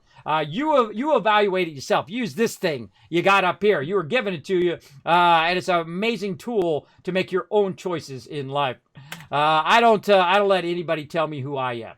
I am who I am, and I like who I am. I'm a decent person. I treat people well with respect. But if you come in here and you start being disrespectful, especially my chat or my mods or to me, you're gone. You're out of there. I would rather have 5 people in the chat who are awesome than 5,000 people who are toxic. That's just my mentality of it. I see some of these gigantic streamers who have just an incredibly racist and toxic community that are just the worst of the worst, right? Scrolling up through there, and they're just being incredibly terrible to not only the streamer, but also to the other people in the chat, and just being they haven't let that go in their life. They haven't leveled up yet in real life. They haven't leveled up to a decent human being. I'm always on the way of leveling up, and I'm high level in real life. And as people come in my chat type, "Kismet, you're old, whatever," I'm like, no, I'm high level. Try to get on my level. There you go. All right, so let's go ahead and scrap this. That's what I want to do. Go to scrap. I'm not in the scrap mode. I'm in the modify mode here. Scrap mode. There we go. So we're going to go in here. We're just going to scrap all this stuff because I don't need any of these. Are all just low-level weapons. But if you do scrap them, you might unlock some mods for your actual other weapons. So you definitely want to scrap those. Armor, same thing. If I find any armor, I just straight up scrap it. If it's legendary armor, I will also sell it to the vendor. Now, speaking of selling to the vendor, they've added some new categories, including food and drink. One of the things you'll see me collect a lot of is purified water. That's how I make my millions and billions and trillions of caps in the game, because I feel like if I was really there, that's what I would do first. I would corner the market on food and water, right? Because that's what everybody needs. And so they got to come to the Wasteland Tycoon to get it. And I'll bring it for them. I'll bring it for them, and I'll use that money that I make to make the Wasteland a better place, right? So use that economic style to rebuild the Wasteland and build areas like I have in Fallout 4. I have one of my favorite ones that I did. It's a 5-story vault that I built, gigantic, massive vault, and on different levels were free services. So you can come in and learn how to scrap stuff. You can come in and go to a training course on how to survive. We had a bar in there. We had a gym. We had also my overseers, right? So I'm the overseer, and they are the ones who oversee my different vaults and whatnot, and my different camps. And they were in their different overseer desks that they would sit at. And then they're like my sub-managers. I'm the overseer kind of thing. They oversee the vault. I oversee them, that kind of thing, as well as a whole bunch of other free services for food and water and all of that stuff. And again, that's what I built it up to. And I made basically about 100,000 bottle caps every 2 days in game. In Fallout 4. I can do it again right now. So could you. You go in there and be rich beyond your wildest dreams in that game, and you could buy out every single vendor in the game every 2 days in game. Yeah, I've done it many times. You want to check it out? Here's what you do. You go ahead and click that link right there in the chat for YouTube. You go over there. You look at some of my playthroughs of Fallout 4. You're going to get all sorts of epic tips, including an entire series of guides that I've done over there as well. You can also go onto my Discord if you want to see the guides. There's a whole bunch of sections in there for Kismet info, Kismet guides, Kismet, all sorts of stuff, highlights and other fun stuff that you can do. So feel free to check out all that social media. It'll hook you up. Now, let's do a battle. Let's go. To battle! And we'll call this for the mega stream for nothing, everybody. We do a lot of stuff up in here. We do a lot of battles, a lot of gaming, a lot of fun, a lot of interactivity. Let's go ahead and start this battle right here. Bam! Let's get the battle fired up. Let's get it going. Oh, it's on. Look at all these rogues, man. These rogues are running. Or at least rogue-like, because I gave them a boost in speed. Look at my archer doing his thing. You got to rock that yellow fedora, everybody. If you're not rocking the Kismet yellow fedora, that's why you're not getting enough wins. You got to bring that yellow fedora. I'm telling you, it's what brings in the win every single time. We get it going on. As long as we put down enough units, we going to get that win. We win a lot. We win a lot in this stream. All right, open that captain's chest. Grant some rewards. Let's see. Mini Murph, EMZRT, and Riverdog all getting some love. Let's see. Manjay coming in MVP with that 8 assists. Nice job. Nice job. Let's get another battle fired up. We're going to get back to some 76 here in just a second. It's a little side game we play every 30 minutes. We run a little battle. Very, very fun. I absolutely love this game. It's one of my favorite additions to my stream. It is free to play. You can play it on mobile and on desktop. So if you're on Android or iOS, whatever you got a tablet or whatever, you can also play along with us here in the stream. Very, very cool. So let's also see if we got any more. Speaking of, see if we got some scrolls. Yeah, we did. All right, awesome. Let's see. More warrior scrolls. I want to look for my archer scrolls. Oh, we're getting close, everybody. Getting close. 27 here. 29. Oh, more archer scrolls. Nice. 25. All right, that's all looking good. Now, I've already got my Paladin and Heavy Tank at max, so I don't need to get any of those. Now, if you do want to help support the stream, everybody, we're 3 of 10 or 3 of 100. If we do get to 100, we get to unlock another custom skin in there. Now, there is a brand new skin coming out for me. It is the Sparkle Dog. That's right. Those little corgis you see down there is also going to be in Stream Raiders, the Sparkle Dog. You guys have chosen, you guys have spoken, and we have have gone in and they are going to make a flying rogue, and it looks awesome. I've already seen the preview of it, and it's going to drop on Friday of this week. So tomorrow, it should be live in the store, in which you guys can snatch it up, help to support the stream, and help us get closer to unlocking another one. The next one we're going to do, Salt Bot. So that's we're going to try to get that one unlocked. So you can help support the stream by either gifting these to other people. If you see someone who's just absolutely crushing it, who's MVP all the time, consider gifting them one of these. You can go gift Norbert, which is my baby dragon. You can see me down there in my yellow fedora, or one of the other units here rocking that yellow fedora. It does help support the stream. I appreciate everybody who does. Again, that allows us just to unlock more cool skins and show you guys more love here in the stream.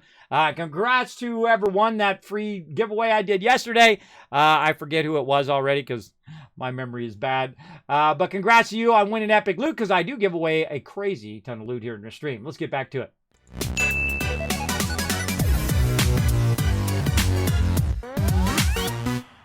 There we go. All right, back to it. I have to say, for $20, you get an online game. You can play with friends and always updates. It's definitely worth a try. Yeah, I'm telling you. Most of the time, I try to have you pay monthly or lots of microtransactions. Some have you pay monthly with a battle pass. With it's like, how many monetization can you stack on top of each other, right? With a battle pass, with what is the other stuff? I can't even remember what they call the other stuff. And then, of course, they also got the cash shop. And then they also have what's called is walled progression, where you have to buy certain things to get past certain parts of the game. They should take all of that out. They should take all of that out and put a cosmetic shop in there that does not affect gameplay, that is just cosmetic only, like Astroneer does, like Fallout 76 does, like Guild Wars 2 does, like back in the day Star Wars The Old Republic does. Lord of the Rings used to do that too, and then they jump ship. They jump ship and they just pay to win in that game, and that's why my members got pissed off. I'm talking 300 subscribed members left that game because they did that. They jumped. They're like, Kismet, we're out of here. This is BS. We worked for 6 months to get all these achievements, and you can just buy them in the store. That sucks. Because again, some people love that achievement. That's why they play those games. That's why they play together, because you're trying to get those really hard achievements so you can have that custom look of your character in the game. That is a meta that is in the game. And the second you undermine that meta, boom, all the big boys like me who spend hundreds and thousands of dollars on games, as well as all of my members and extended peeps here on Twitch, we out of there, bro. We out of there when you do that. That's not cool. So let's go ahead and get back into this. Now, again, we're going to go ahead and just sell some stuff to the vendor here. And I need to make sure I've got my vendor stuff on. So let's go ahead and make sure we take off suppressor here. We get hard bar. Oh, we got an extra hard bargain there, too. We got to get rid of that. And let's go ahead and sell our extra weapons. I don't usually use grenades, so I'm going to get rid of those just so it's not weighing me down. If I've got any armor, notice this is legendary armor. Out of there. I just sell it. You can't scrap legendary armor, so you have to sell it or just drop it. We've got a camo hazmat suit. I'm keeping that one. Do you know why I keep hazmat suits? In case you jump into game. And you're like, hey, Kismet, I want to come in the game, but, you know, I don't have any ability and I'm low level. I can't go take on the s.p.e.c.i.a.l Queen. Oh, yeah, you can. I can give you one of these hazmat suits over here, and you can go over there, which will help you against the radiation, maybe give you a little bit of radiation, whatever. You can be level 1. You could be taking on the s.p.e.c.i.a.l Queen and get legendary loot right at the very beginning. Yeah, you got a team. There is nothing more powerful than a team. No weapon, no armor, no item you're ever going to get in any game ever is going to be more powerful. I proved it again and again and again. Great example, I've played a game called Lineage back in the day. And again, another 300 members in that game. And we would go and we would siege these castles. Now, some of those people who are blocking the castles had the best items in the entire game, worth millions and millions of in-game dollars, thousands of hours put into it. But none of them are going to survive when I have 15 archers on them. They going to die. And I call it the Elven Machine Gun. We'd have all of our elves lined up in rows, in formation, and they would all fire on a single target, and bye-bye, sucker. I don't care if you're popping the best pots in the game, if you're using your health potions or whatever you're doing and somebody's healing you, you are not going to out-heal that. You are not going to do it. You're dead. Okay, who's next to you? Okay, now you dead, now you dead, now you dead. Let's go in there and let's take this castle. Again, another Kismet technique that works phenomenally. Focus, fire. Focus your fire. If you're firing at a whole bunch of different people, you're spreading that damage out. Don't do it. Bring it all in. Focus fire on a single target. That target going down. Guess what? Less damage you're going to be taking because you took out that target. Works really, really well. I've done it again and again and again, and they never learn, everybody. They never learn. They try to bring it in, and I'm like, this guy, that guy. Because in that game, as the leader, the prince class, you can actually do a thing called True Target, where I can actually pick the target. I can click on it. It shows a little glowing target underneath their feet, and then everybody in the guild knows to fire at that single target. And they just they come running up, target, dead. Run up, target, dead. Dead, dead, dead, dead, dead. There ain't no way they taking that castle back, bro. There ain't no way. We got that. We got that unlocked. That's our castle now. In fact, I've raided multiple castles at the same time in that game and took over all the castles one night. We got up at like 3 o'clock in the morning. I'm talking hardcore MMOs in those days, everybody. We got 3 o'clock in the morning. We got everybody together, literally hundreds of players to log on at 3 o'clock in the morning, and we took over every castle. Because what happens, they kept putting the times really late at night in the morning, so the rest of us couldn't siege, and that pissed everybody else off on the server. So I got my alliances together, hundreds of people. We took over the whole server. We flipped the times back to the daytime so we could have some siege fun, and then that was it. I took over the castles. Peace out. I'm gonna go back and kick back in my house, do some PvE. As I like to do with my crew. Okay. So let's go ahead and see what we can sell here. Now, we've got some aid items that we could probably get rid of here. Bobblehead, get it out of there. What do we got? Glowing blood, bye-bye. Overdrive, no. Radix, nah. Let's just get rid of all this stuff. Way too many Radaways. I've probably got a whole bunch of them in my bank as well. Oh, we got to open our holiday gifts. Wow, how did I get those from? Diluted, let's get rid of those. Let's save our super stem packs. Oh, wait, I'm putting them away. I'm not selling them. I'm putting them away in here. Oh, it's my bad. My bad. Now I got to take everything out. Now I got to take all this back out again. That's what I meant to do first, everybody, is put my stuff away first. Okay, Dictol away. Antibiotics away. Disease cure, keep all of those. High radiation fluids, keep that. Nope. Lunchboxes, yes. Radix, just a little bit. We don't need a lot of that. You're gonna get crazy tons of that. Radaways, not that many. Let's say, I don't know, 15 ought to be enough. At the early game, it's really hard to find Radaways, but later on, you're going to be fighting ghouls. You're going to be doing a bunch of stuff. You're going to get crazy tons of Radaways, as well as you can make them. Stem packs, I got way too many stem packs on me. You don't want to have more than 10 or 20, depending on what you're doing, how much battle you're getting into. I'm probably going to go, you know what, let's go ahead and, when are they going? Oh, they're sorted by weight. Hold on, that's why it's throwing me off. Let's take this weight sort off. There we go. So we got 62 in there. You know what? Let's keep a little bit extra because we're probably going to get into some additional trouble. So let's say, I would say maximum of 30 is as many as you want to have on you. Let's save these super stem packs as well, and that's about it. All the rest of this stuff I will go ahead and sell to this vendor right over here. So let's go ahead and do our aid stuff first just to try to get rid of... Oh, wait, I should probably just use that bobblehead. In here, there's actually achievements for doing all the bobbleheads and all the stuff. So I'll go in and just use it the first time. But I don't use bobbleheads. I don't really even use food because it's just like another thing that's going to take up my time. But you can actually do great combos of all of those things and really give a boost to your character or whatever. It's just more time and effort for me, and I don't have the time and effort to go around and make all that food because it spoils pretty quickly. So I don't bother doing it, which is a bummer because it spoils so quickly. Even though they reduced the spoiling of it a while ago, it still spoils too quickly, and it's not worth my time to go because you have to literally go collect it right away before it spoils, and then make the thing before it spoils in there. So definitely want to do that right away. All right, so now I've got a bunch of purified water here, and we'll get into that. What else do we got in here we could probably get rid of or utilize? We can use some Nuka-Cola. We got some spoiled stuff. We'll keep that in there so we can turn that into fertilizer. And I've got the perfectly preserved pie. Yeah, I got that out of the vending machine. I think that's my third one now here in Fallout 76. I got one during the beta of the game. I mean, literally just started playing the game. I got one there, which jinxed me for the rest. And then, of course, thousands of tries later, maybe hundreds of tries later, I got another one. And then recently, I just got another one in this playthrough as well. So pretty cool. Pretty cool. Now, we've also got some other stuff in here. We got some bobby pins and whatnot. Now, if I see anything in here, I just go ahead and just spacebar the heck out of this as I go down because they got this all mixed together. I hate that this is mixed together. I hope they fix this. Just take all the stuff that's like key cards and keys and put them in a key ring. And then take all of the other stuff so we can just see what is in there. So you don't have to, after a while, you're scrolling through all that stuff.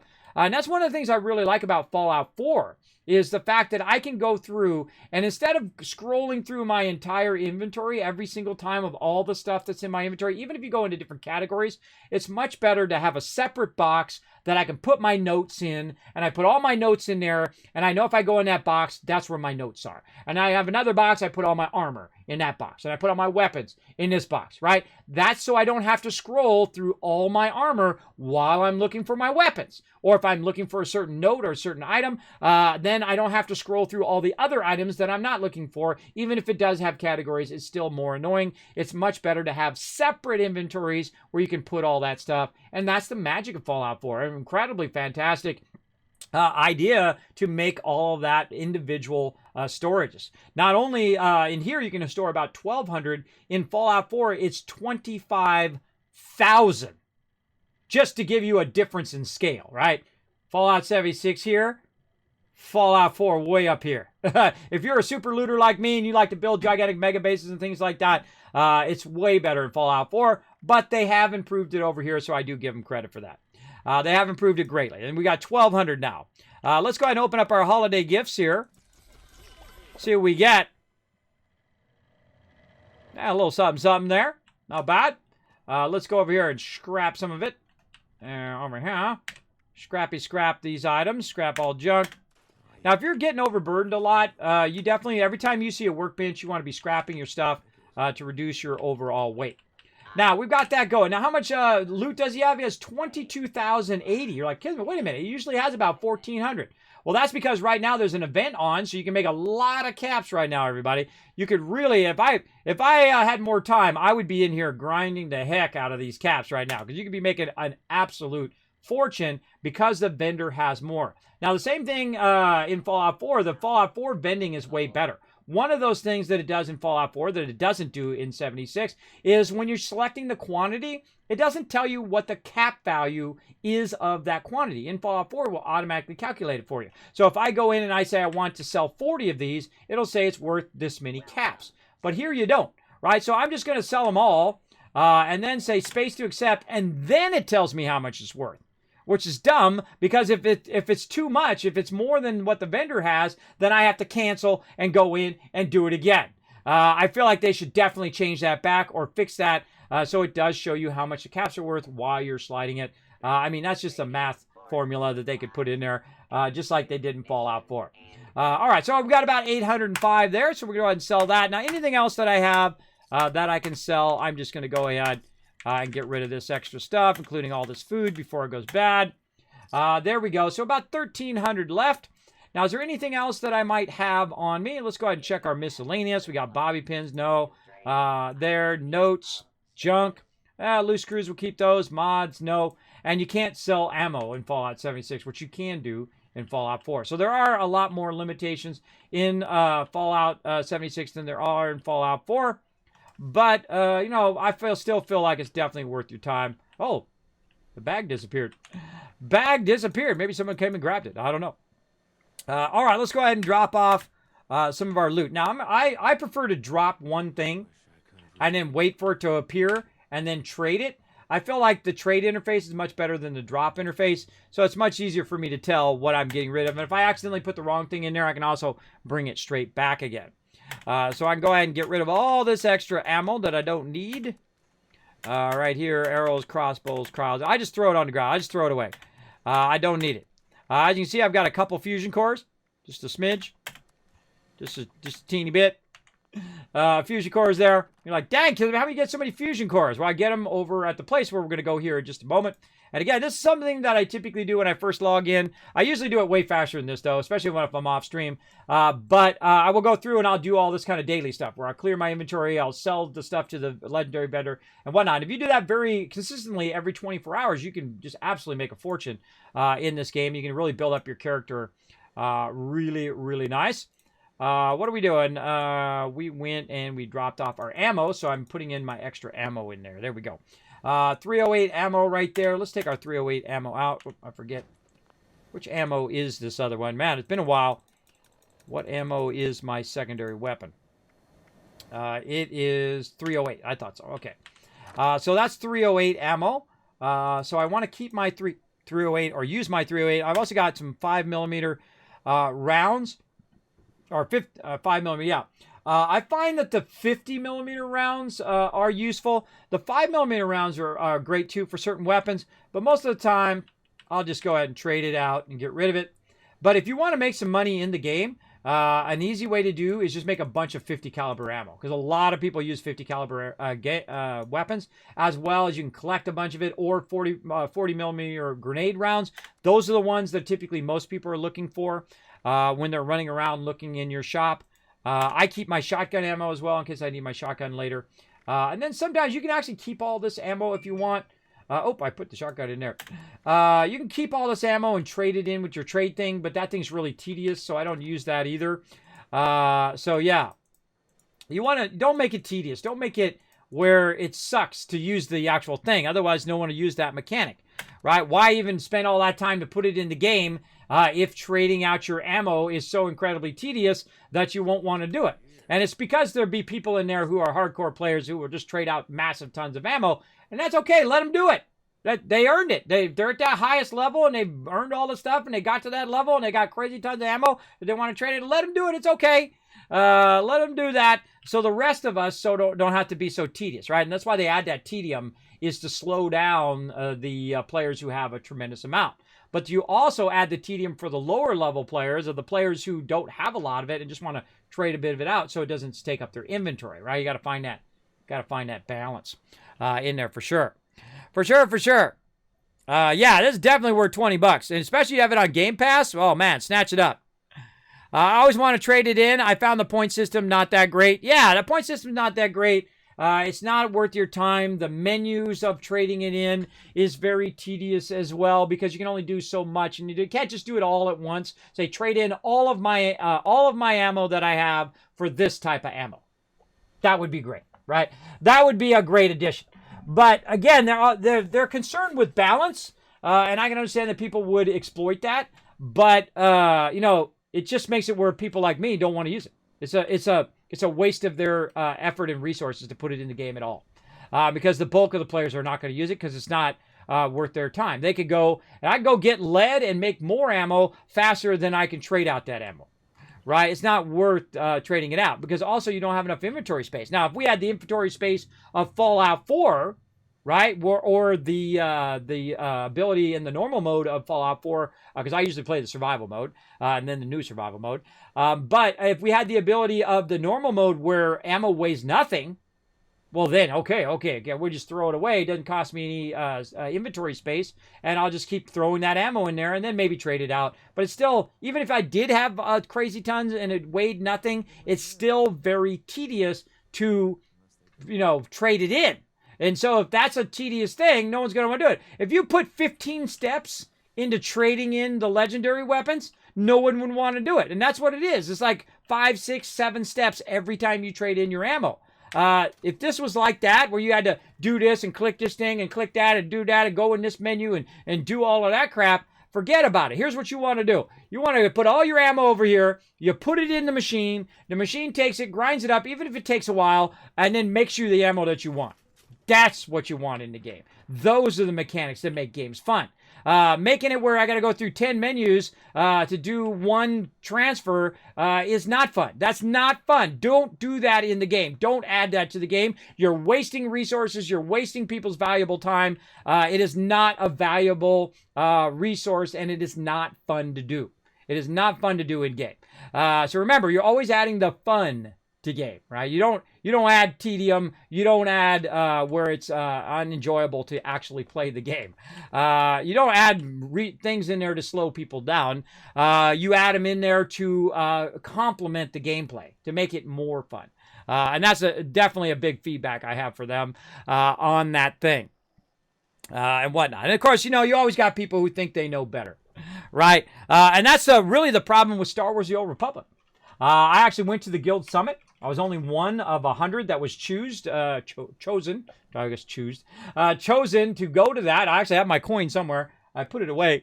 I think it's over there on my other desk. You get a little special coin that only those 100 people got. That was pretty cool. Pretty cool stuff. And so I got to tour BioWare. I got to see what was coming up with the game and all that stuff. And then I talked to him about, hey, raiding takes a really long time. I have a gigantic guild with 300 members. We go and we do lots of raiding and whatnot. It's really difficult for me to get my team together. It takes 45 minutes to an hour to get a team together because they can't quick transport and do all that stuff. And they're like, well, yeah, we might add that later. And, we already know what people want and we already did say. See, and when I talk to people like that, you know that they are closed off on ideas.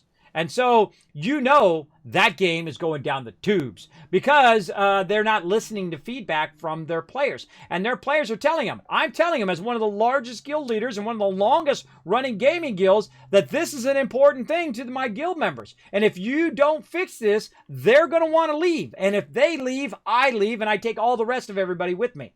And so that's 300 subscriptions that they lost because they wouldn't listen. And it took me so long to get from one planet to another that it just took up all my time. So if I have an hour playtime and it takes me 45 minutes to get somewhere, well, guess what? I got 15 minutes left now to play the game. And if I want to go back where I was before, guess what? That's 45 minutes to go back the other way. It really was not good. But all the other stuff in the game was awesome. I really loved the storyline. I loved the world building. I loved the gameplay. I loved Huttball, incredibly fantastic PvP experience. Really, really great. I love all the other parts of it, except for those parts which I mentioned. And the fact that they didn't listen to feedback is why that game tanked. And that game cost $250 million. $250 million plus to make that game and still tanked.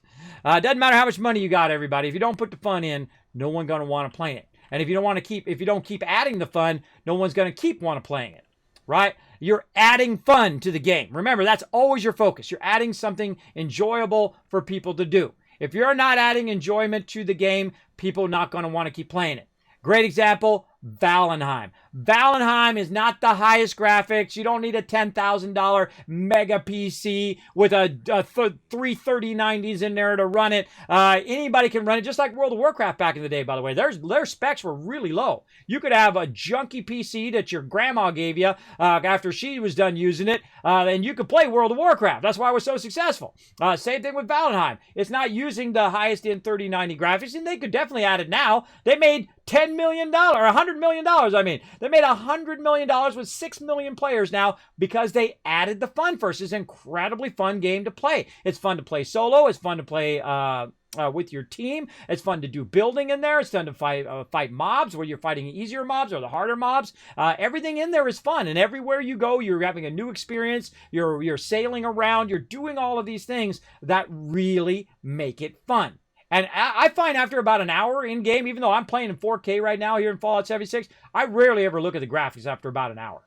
I don't care if you got 3090 graphics in there. It's awesome when I first get in there, especially like No Man's Sky, and 76 is awesome for that too. But after a while, I'm like, how's the gameplay? What am I going to be doing in the game, right? That's what I want to do, right? I want to build big old bases like this. This is what I want to do. I want to sell stuff and trade stuff out, make tons of cash, unlock different patterns. I want to unlock achievements. I want to do all of that stuff. That's what I want to do. Now, this game has that, so I give them huge credit for that. They've been adding more and more and more of that in the game. And so what I'm going to do is I'm going to go over here, everybody. Right now, I'm out of my power armor. I'm going to go into my power armor, and I'm going to show you a brand new, you guys are going to be the first one to see it, version of my Kismet kill box that I use. Now, if you want to conquer Fallout 4, and you're like, Kismet, I only want to watch one video of yours. I want to watch one video that's going to help me the most in Fallout 4, and then also you can take that same technique and use it here in 76, and that is the Kismet kill box. Again, follow that link over there to the YouTube. So search for Kismet kill box, and it will tell you exactly how to make a kill box and crush Fallout 4. You will own that entire game. It'll be your game. It'll bend to your will. Because you don't need to have defenders and all that. Those people should be cooking food. They should be over there collecting stuff for you, not standing around defending your base. Use a Kismet kill box to defend your settlements, and believe me, you're going to roll in the caps left and right. Then put some water purifiers down. Be stylish. Now, this quest comes up every single time, and it's obnoxious. It's obnoxious every single time. Again, there's some things, there's always stuff you can improve upon in any game. So I'm going to turn off that reactor thing, but I am going to keep the claim the workshop over here on. And we're going to go smoke some baddies. Here we go. I can do it third person.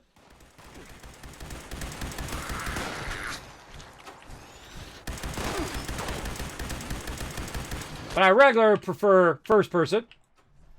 And I love explosions. You like explosions, you're in the right place, everybody.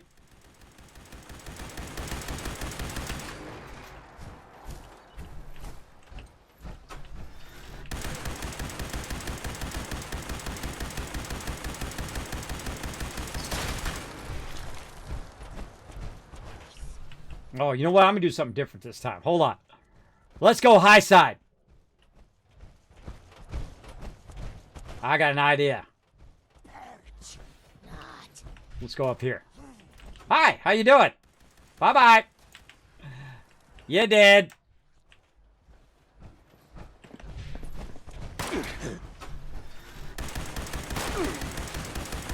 Now, I'm making this look easy, but those are level 50 mobs right there. Now, I am, whatever level I am, I don't even look at levels anymore. 222 levels. Now, remember, this character is a new character since Wastelanders. I also have 5 characters I've made along the way, and I delete them each time as I start a new playthrough. So I could be level 950 if I want to be, but man, that's really OP. I'm already OP at 225. Look at that, because I got a really nice weapon. It's all about your weapon as well. All right. Dude, that wasn't even close. I see you trying to in-run me over here. I invented that move. Get out of here. Get out of here.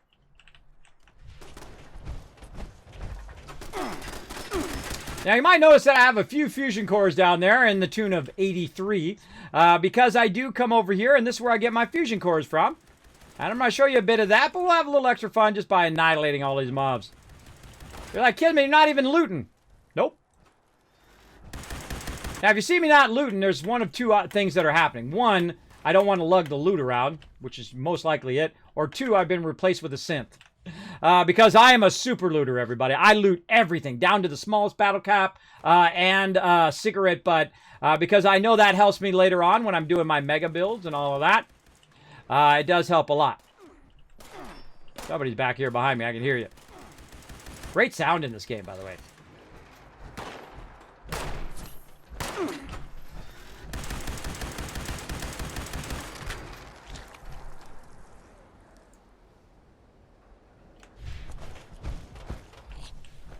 Now, what we're doing is we're taking a good tactical position.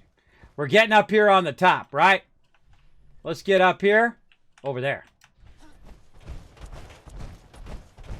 And I'm just doing this for fun. You can just kill the ones that are around the workbench and get it there. But I'm just getting up here on the high side. Being all sneaky, sneaky.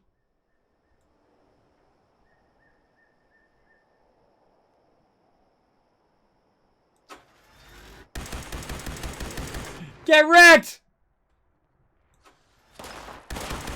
Didn't even see it coming.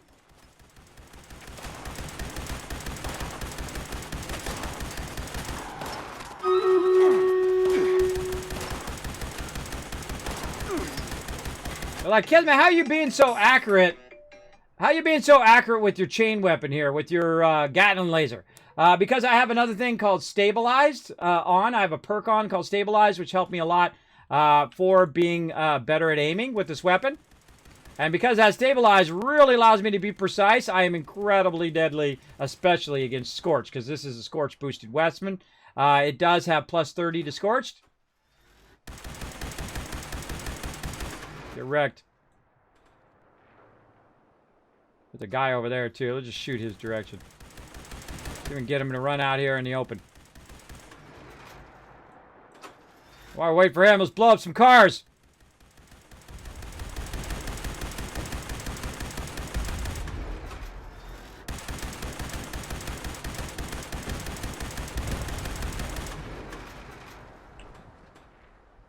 Anybody else?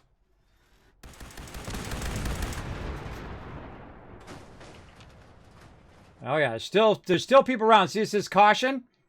There's somebody over that way. And of course, I got the jetpack. I can jetpack up and over. You can also use your mutations and stuff like that. Oh, I'm done. I claimed the workshop. So I just annihilated a good portion of people up here. I'm going to do that battle here in just a moment, everybody. But there are a couple. Oh. Ah, you want to bring it up there. Watch this.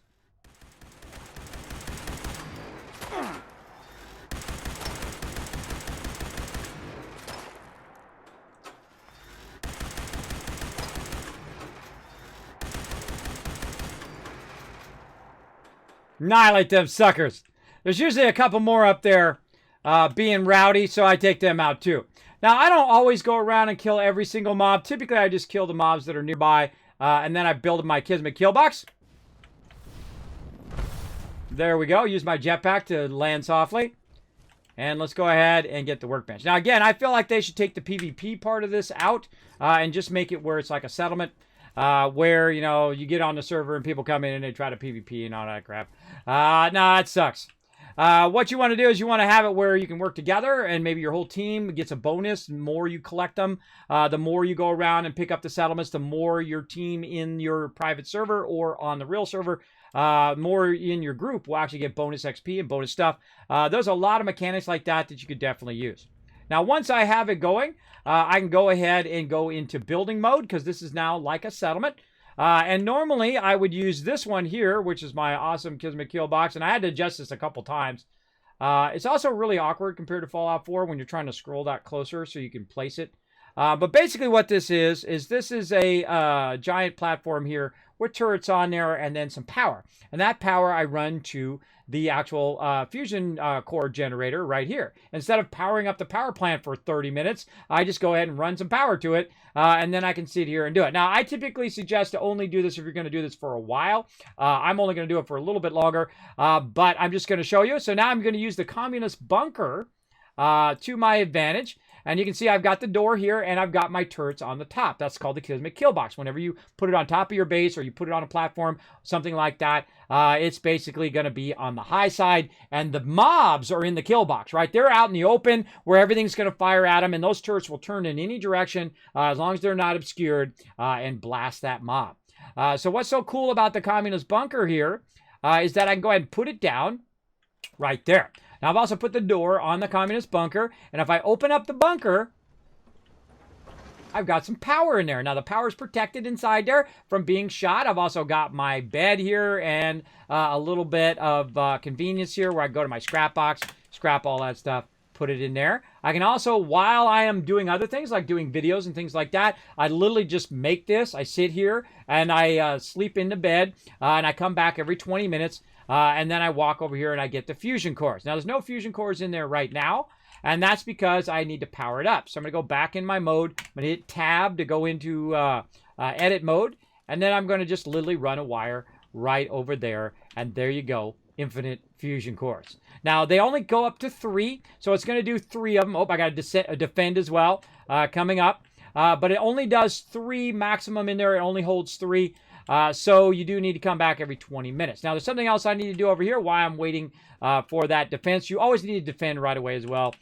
Is another resource that we use for making other items as well. So it does have this where you can just go ahead, put some resources in there. And by default, each one of these little switches here, each separate one, they're actually not all tied together. Each separate one has 10 power. So I don't need to add any more extra power. I can just run that right over there. And now this is extracting lead. Lead is used for making bullets. So you can do that very passively. While you're out doing other things, it'll be over here collecting you tons of loot.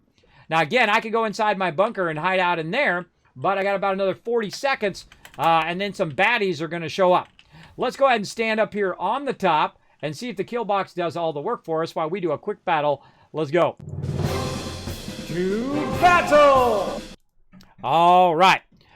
Is there a time limit on friend requests you sent? Oh, you sent me a friend request? Yes, it is. It does time out. Did you send me a friend request, Evans? Let me know. Kismet, I haven't played since a while back before AI was brought in, and sent your request in game, same name. Okay, Evan, send it to me again after I'm done with this battle, and I'll add you. Let's go. Start battle. Let's go. Because you got to tell me right away. Sorry if I didn't notice if you sent it, because it'll time out, and then sometimes it does never even send it. You got to send it again. And remember, I'm on PC.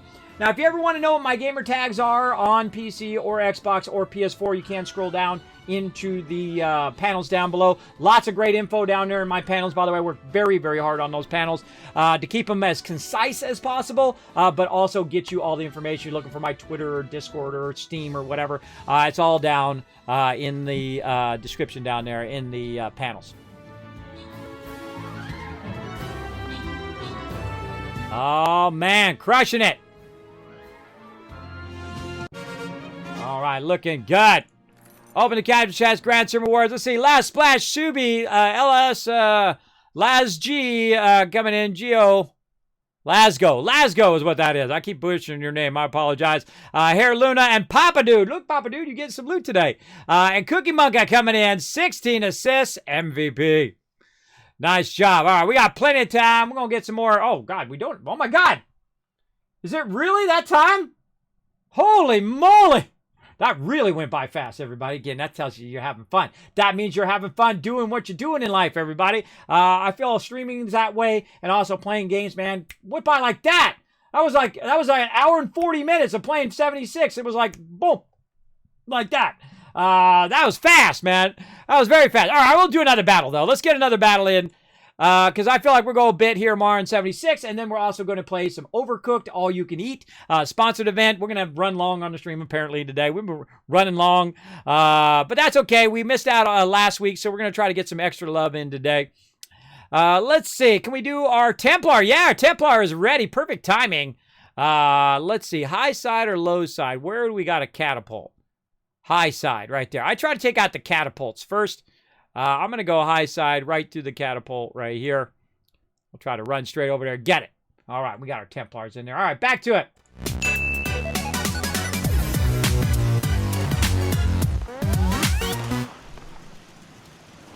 All right, I got some peeps coming up, and they want to get an introduction to the kill box.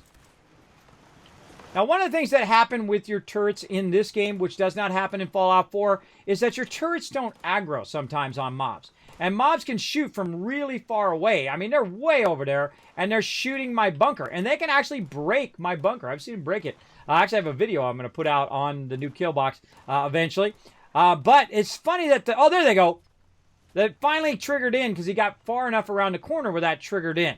But sometimes they don't, it doesn't trigger in, so you got to go manually over there and shoot them.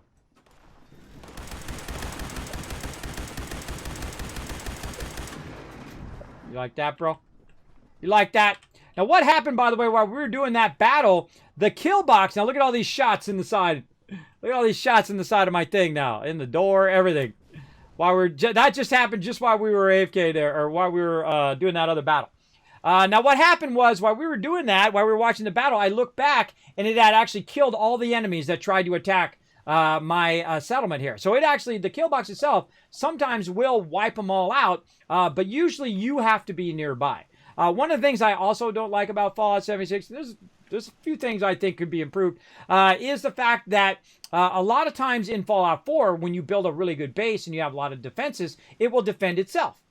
But in Fallout 76, it usually never does. It never defends itself. Even though I put these turrets here, and these turrets would eliminate any groups of mobs, even if it was 15 death claws come running up here, they're going to get annihilated by these turrets, right? Especially if I got rocket turrets and stuff like that. They would get absolutely annihilated, so I don't have to keep coming back and defending it. But in 76, you have to keep coming back defending it every single time, because most of the time it does not defend itself. There is the rare occasion it actually will, but 99% of the time, it won't. Now, see, it's going to do fusion cores. We'll come back. We'll grab some later on. You saw me get a little bit of lead there. One of the suggestions I also have for this particular location, the power plant, is to remove this car right here, so it can fire in between here. So a lot of mobs stand way back there. Your turret can fire in there. As well as over on this side, there's a couple more vehicles that you can remove. First, you want to blow them up, though.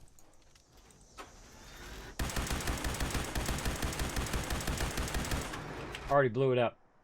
Already blew it up. And then you go ahead, just for fun. Take that out, and then we'll go over here. Again, I'm just rolling over, hit R to remove, and there we go. Now, that's a fun one because it actually makes a bomb there. So if they go running over that later, you can shoot that. Boom, it'll blow up and blast them. But it does give them a clearer shot from over there through here in case the mobs are hiding behind here. It'll, even if their feet are underneath here, it'll shoot their feet, wipe them out, help you out. Now, this is actually one of the most awkward places to defend in the game because they're often really far away, which I prefer if they don't spawn in your base. Sometimes they do, but they should spawn away and then try to come in and attack. What happened in the very early game is I saw this cool, like, big, gigantic power transformer, right? Big power thing that went up in the air, like that one right there. And at the base of it, it has a bunch of cement columns. So I thought, well, hey, that's a good defendable thing. I'm going to go ahead and build out a base there and use that cement and then also put my walls in there to defend it, right? And then every time I teleport back to my base, guess what? There's super mutants in there. How did they get in there? The door's not destroyed. The walls are not destroyed. How did they get in there? It spawns inside the middle of my base. That's something else that could be fixed in this game as well. They should never spawn in the middle of your base when you're teleporting in or when you're in there or you're doing an event. They should always spawn outside and they come in and they try to fight their way in to get into your base. That's how that mechanic should work. All right, so we got that done. Now we also want to get some water. Look, Kismet, you're out of water. What are you going to do? How about I go back to my massive purified water factory, which has probably now got some more purified water while I've been busy doing other things, making me more cash in the game passively while I'm running around doing other stuff. Now, let me go ahead and try to add you in, Evans. Let's see if it still has a thing. Another thing that I think it should do, man, I got so many ideas for this game. Another thing I think it should do is when someone sends you a friend request, it should come in at the top. Oh, there we go. So I can see Evans there. There you go, Evans. I'm going to accept that. Oh, we're going to do some dailies today. You want to run some daily ops? We're going to jump into the main game, into the main server to do that here in a minute. But as you can see, I added Evans pretty easily. It's actually the easiest on PC. It's a lot more of a struggle on Xbox and actually fairly easy on PS4. PS4 has a great friends list. Xbox, not so much. Not so much. Also, I muted the Xbox one time. I muted all the sound and voiceover and whatnot. And somehow someone was still able to talk in the mic because I muted because there's always somebody who's, you know, throwing out curse words or whatever. So I try to mute that. But there you go. So you can add me pretty easily just by adding my name, Kismet, right there, and I'll add you to the list. Now, as you see, your friends, all my friends are offline. Nobody's playing right now. That's really scary. Everybody's off playing other games right now, I'm sure. But usually on Thursdays, you want to come join me on Thursday, get your 76 going, get your events going, especially when Season 4 comes in. Make sure to come and join me on Thursdays afternoon. We're going to set that again as our standard. Sometimes what I do on Thursday nights when I get back, when we get past COVID here, when I do Thursday nights is I actually play with the community. So you guys choose whether it's going to be a PS4 or an Xbox night or PS4, then Xbox, whatever it is. We got enough people. Then we will jump on PS4 and we'll help you in the wasteland. That's right. We'll help you on your PS4. We'll help you on your Xbox because I do have it on every platform. But if you do, if they do go crossplay, I feel like that would be the ultimate and would give this game an absolute massive boost. I feel like a lot more people would return to the game and play the game if they added that crossplay. And how do I know? I'm the leader of the guild of 800 plus members. Believe me, I know. I know for sure. I know I could get a lot more people to come back and play this game if they could play it on their PS4 and Xbox and play with me on PC. I absolutely know. For sure. And we'd be getting into all sorts of crazy adventures. Now, we got that done. Now, normally I would not leave the server. Oh, and I got my thing changed. Hold on, I got to go into the map here and change my thing back in the atomic shop. Let's see, my icon. Now, I don't know if they put this in the game just for me, but it kind of looks like me, so I don't know. They also have the kill box in the game. See? Look, doesn't that look like me? I'm telling you, I'm wearing my fashionable glasses. I'm wearing my yellow fedora. That feels like they put that in after me. I don't know. I would love it if it was, but I seriously doubt it. I seriously doubt it. I'm not that I'm not that big of a streamer, not that big known by Bethesda, but they love me and I love them. So there you go. So yeah, so it looks totally like me. So I love that. And they also put a kill box in the game. And I've been doing the kill box since way, way long ago, right? Since Fallout 4 dropped, and even before that, I had talked about that mentality of setting up your turrets to be your primary defense. And so they actually have a kill box in the game that they added. It's over here somewhere. I can't remember where it's at. It's one of these new things they added. I don't think it actually says it unless you go there. Right? Is that what it was? I think you have to actually go there, and then it's called the kill box. Right? And again, I don't know if someone at Bethesda happened to watch my stream and thought of that name and then added it to game, but there's actually a location in here called the kill box, which is one of my most famous things here on stream. In fact, it's right here on my shirt. Kismet kill box right there, baby. This is me, the Wasteland Tycoon. Check it out. I got my own shirt. Isn't it awesome? Look at that. I love that logo done by the amazing Young Khan. Did a great job on that logo for me. Appreciate him over there. Also did a lot of my emotes in my chat as well. Big love to Young Khan, who eventually, by the way, who I love as an artist. I love to support artists as well. And I told him one day he's going to get that partner check mark. I said, just stay at it, bro. And guess what? He got partnered recently. So big love to him as well. He is such an amazing artist that I can't even get emotes from him anymore. He's so backlogged for emotes that...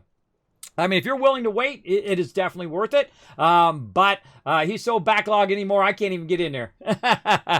But if I did need more emotes, I would definitely hook him up if I could wait on him. Usually, I try to also spread the love around him. But if he has, so many emotes that he's so backlogged that I usually, it's kind of like when I sub to people, everybody. If I sub to someone and they've got like 5 or 10 people in their channel, it's so I can help them out, right? But when they get 1,000 subscriptions or 2,000 subscriptions or whatever, I typically will actually turn my subscription off and take that subscription and put it on someone else's channel so I can help the little guy. That's how I look at it in there. They don't need my sub as much as the little guy needs it, right? The person who's struggling, that person is the person who's going to need the sub. If you got 1,000 subscribers, believe me, you are doing better than 99% of every single person on Twitch. You are doing really, really well.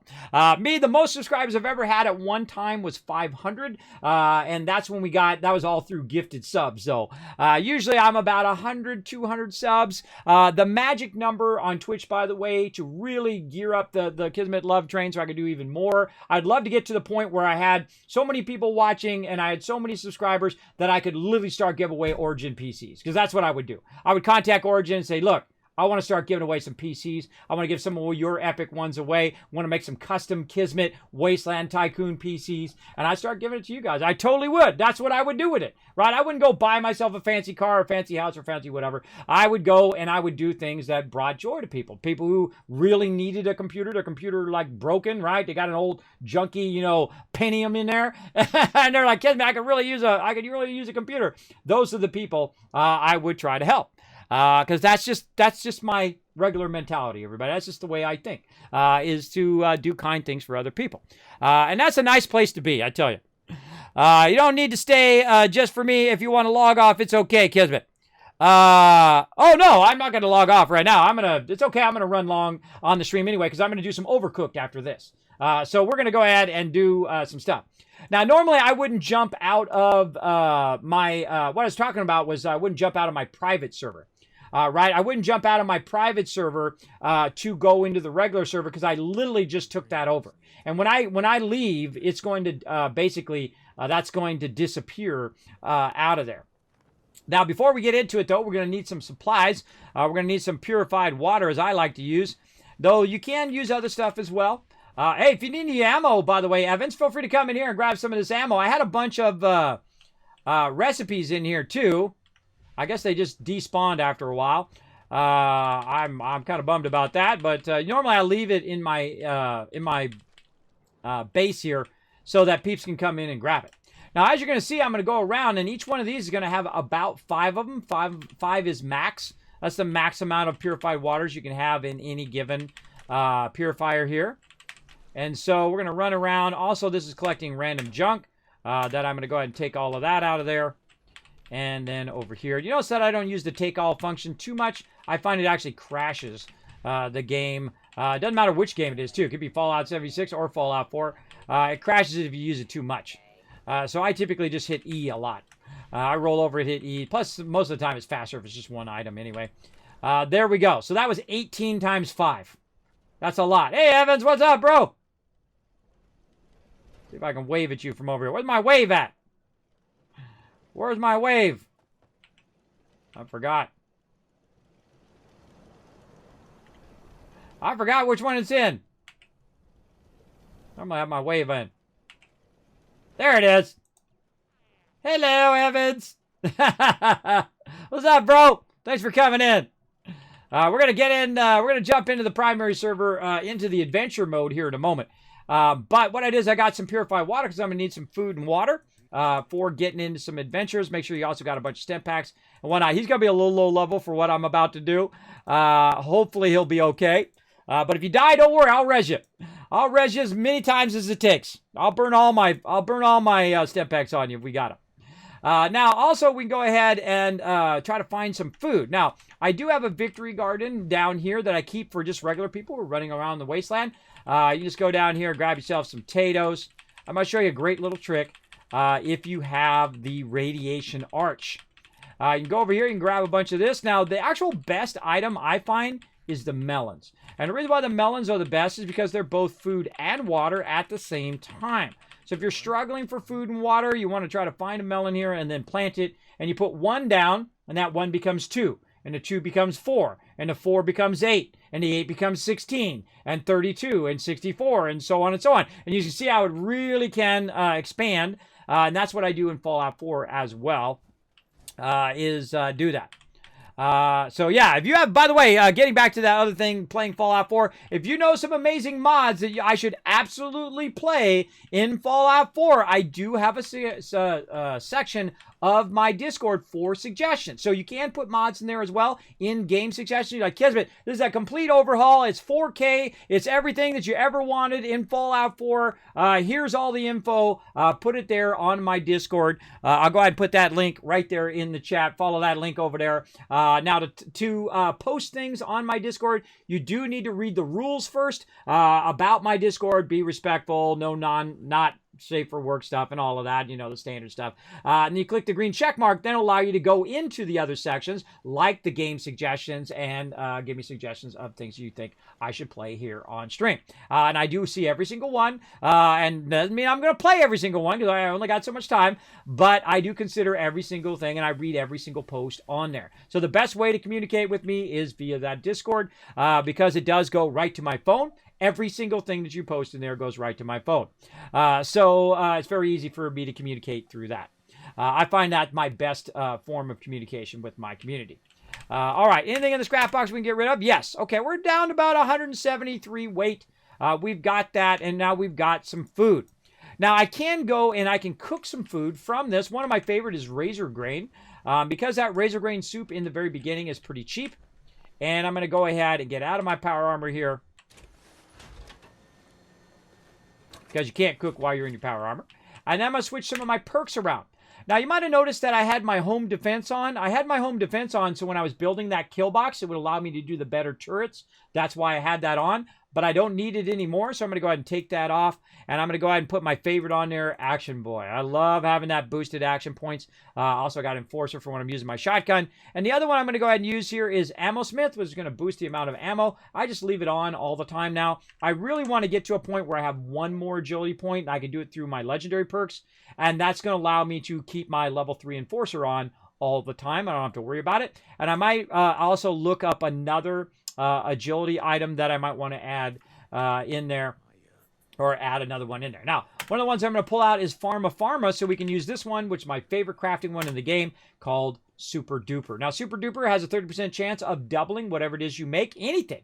And so if you're making food, it'll double that. If you're making ammo, it'll double that. So it's really a fantastic perk right over there, especially when you're going to do food. So make sure to turn that on. Get that fired up. We're going to go all food. We can make corn soup. We make a bunch of that. And this is a real easy way to make food right there. Now, one of the things that it wouldn't let me do there, and you notice that how it doesn't show in gray, that's because I hit Q. Q says toggle craftable, whether it's non-craftable or only the stuff that is craftable, right? Now, one of the things that I need to make some more of this different soup and stuff would be some boiled water. So let's go ahead and make some boiled water and then hit Q. And there we go. Now we can make some more potato juice, maybe some mute fruit juice, whatever it is, if I have enough boiled water. Now, boiled water is really easy to get. You just go to a water source, grab it, and then take it. Oh, look, see, the perk went off. So we made some additional food from there. So we'll use our corn soup. Now, we can also just straight up eat these melons, but what's going to happen is you're going to get some radiation. You can see it down there in my bar. And so when you get some radiation, if you remove the radiation with your arch right away, in theory, if you're eating that food will allow you to regen it.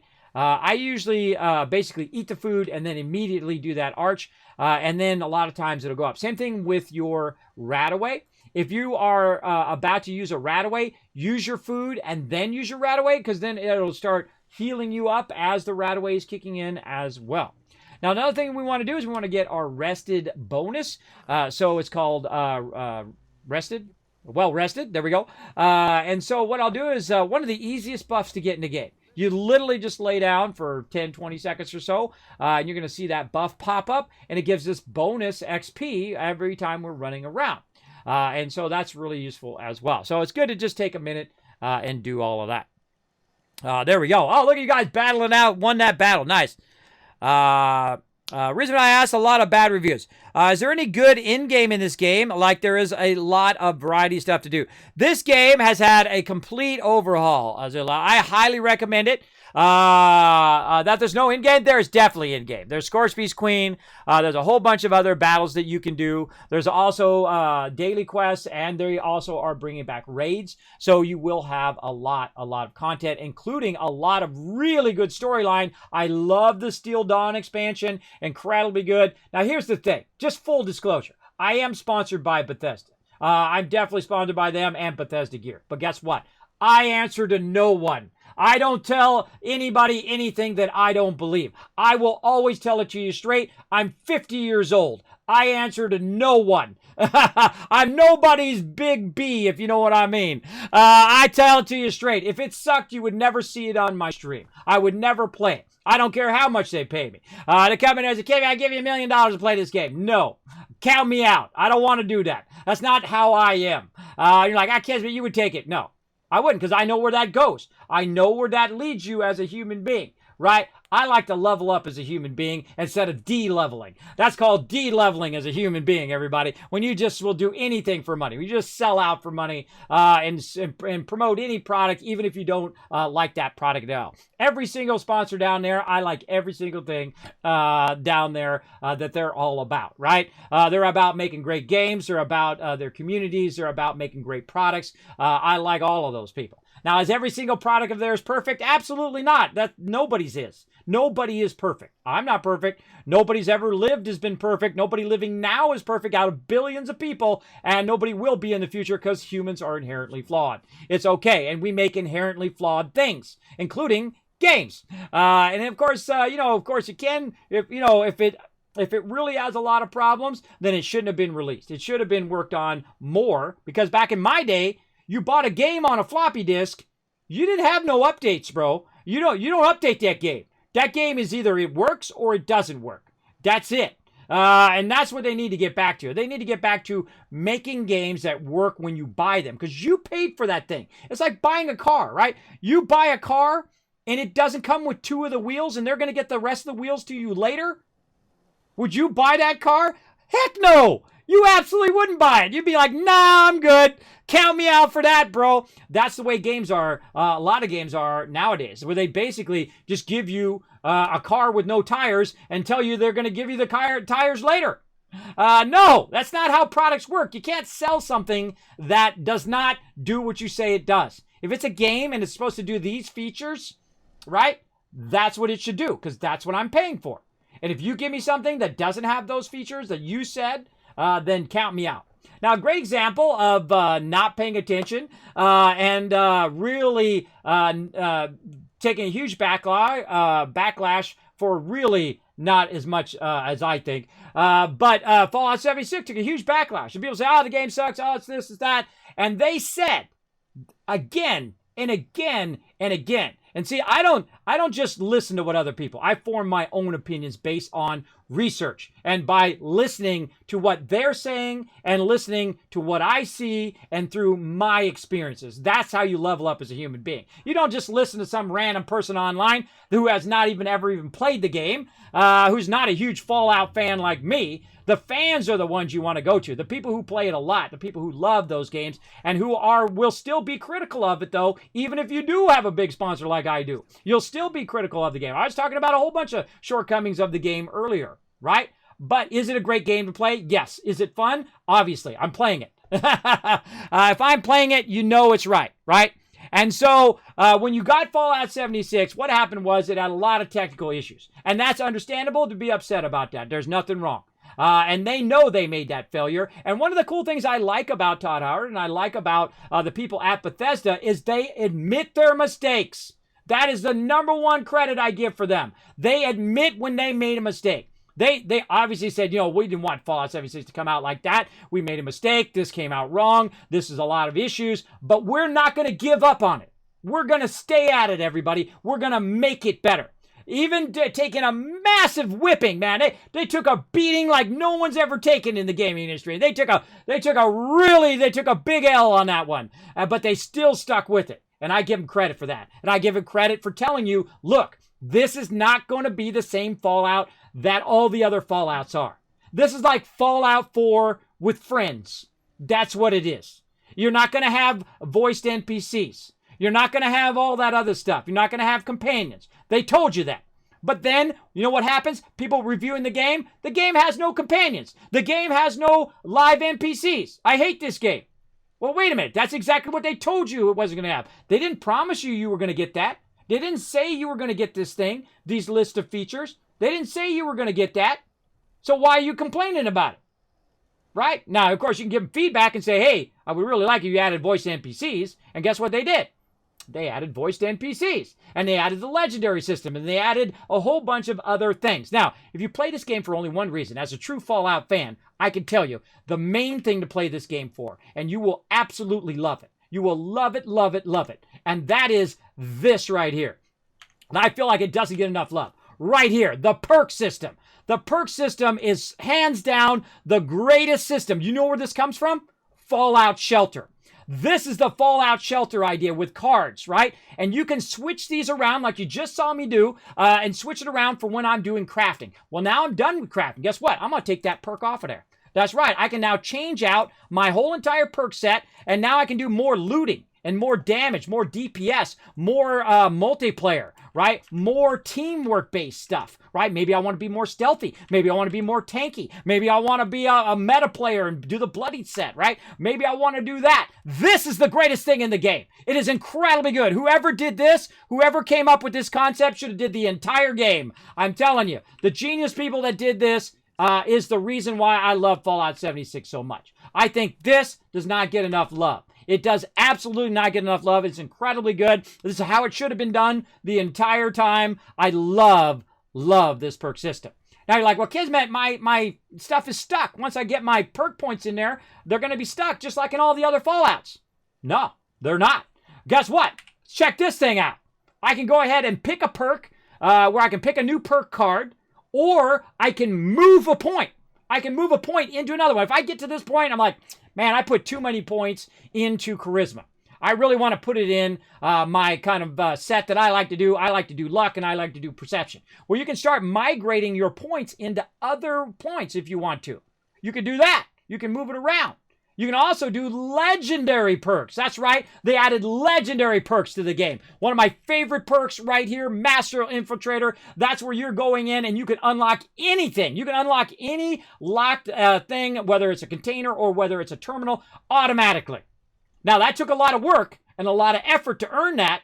That's an achievement in the game, and it is totally worth it for me because my job is to unlock everything as we're running into the nuclear silos or as we're doing stuff. We can totally unlock it. It was a lot of fun. Also, I added more charisma points and more luck points and more ammo I can make and more agility points. And I can unlock another one when I get to level 300, which isn't going to be that long. I'm on like level 222, and I have actually played through 5 times. I've never stopped playing. I've played since the very beginning, since the beta. In fact, I'm such a huge Fallout fan that I bought an Xbox, a Fallout 76 Xbox, to play for the beta, and it has been sitting over there for all this time.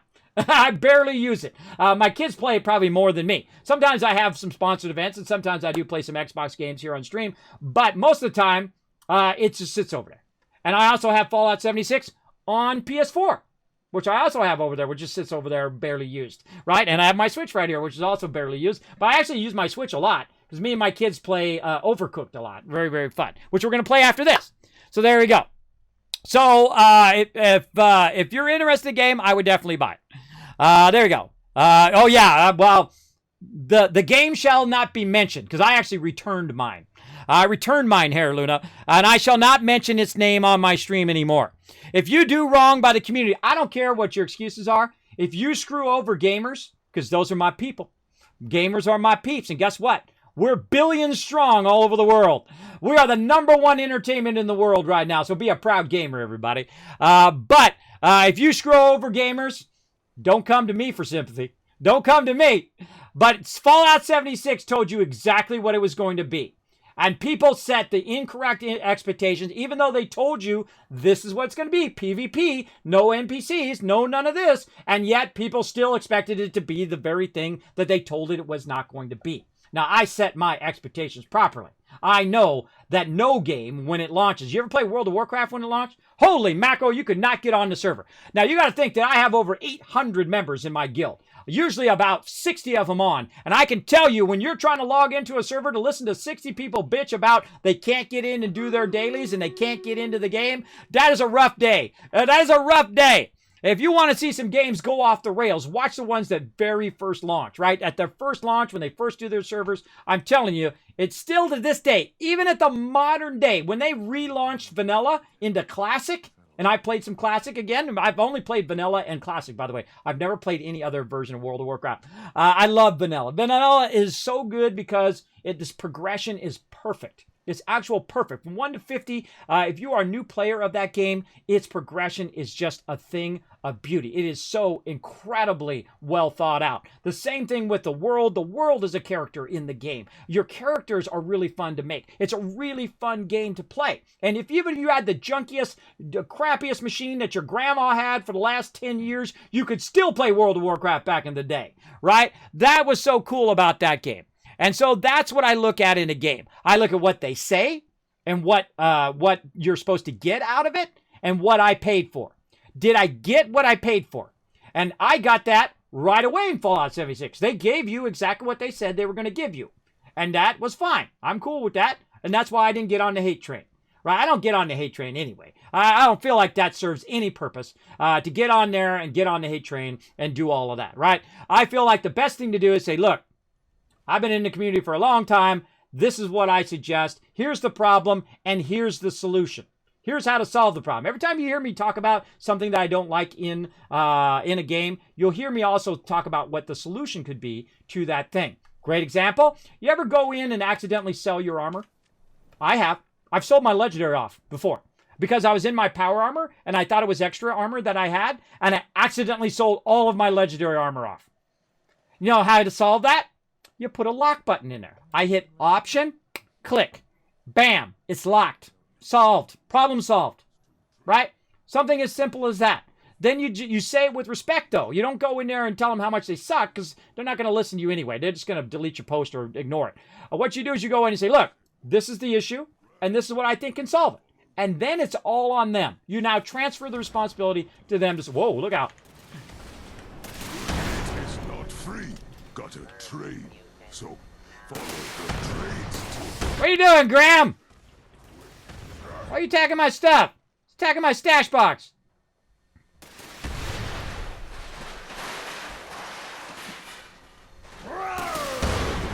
Breaking my stuff.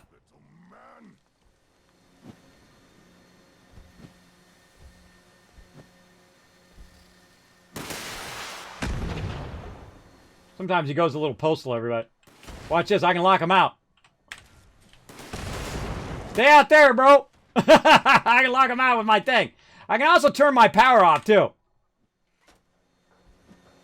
So I just turned the power off, so now the rockets won't shoot at him anymore. But yeah, look at that. He broke my wall there, too. Now, here's the cool thing about Fallout 76 as well. Watch this. As I repair everything in my entire base. That was it. I just repaired every single thing in my base by using my little camp thing there. Incredibly great addition to the game. They've added lots and lots of really great stuff to the game. I highly recommend it. That's why I got to learn slowly the perk tree. Yeah, try different things out because you can always change it later. Well, you just got me to buy this game, Kismet. Can't wait to try it then. Well, come and play with us, too. I don't care what level you are. I have a private server. I have the Fallout First. If you want to test it out and try it out, you don't have to run with me. You can go run off by yourself. You can play in the normal adventure mode, or you can play with me on my private server on Thursdays. And just run around and do your thing. If you need some help, you let me know. And if not, you want to just kind of learn the game as you go, go right ahead. Go right ahead. You're always welcome. Hang out in my stream. Now, also, since they are a sponsor of mine, you could have won this game. I've given away, I don't know how many copies now, 25, 30, 50 copies of Fallout 76 here in the stream, because Bethesda is one of my sponsors. They send me codes from time to time, and I just give them straight to you guys. You know also that Bethesda Gear is one of my sponsors? I've literally given away hundreds and hundreds of dollars worth of free stuff here in the stream. So hit that follow button, everybody. Hit that follow button. You see me giving stuff away, you come in here, right? Or even better, lurk in my channel, because the more you lurk in my channel, the more Kiz caps you're building up. Right? You're building up these caps in the chat. And those caps can be used to buy tickets for the giveaway. And then, bam, maybe you'll win a $150 Mr. Handy next time they send me one, right? Or whatever cool stuff they're going to send me next to show off on stream. Graham, chill out, bro. Chillax out there. See, he can't die, so he'll come back here in a minute. He's breaking my stuff. We'll leave him out there. He gets a little rowdy sometimes. He gets a little rowdy. No big deal. All right, we'll go out here. I don't like to attack friendly NPCs.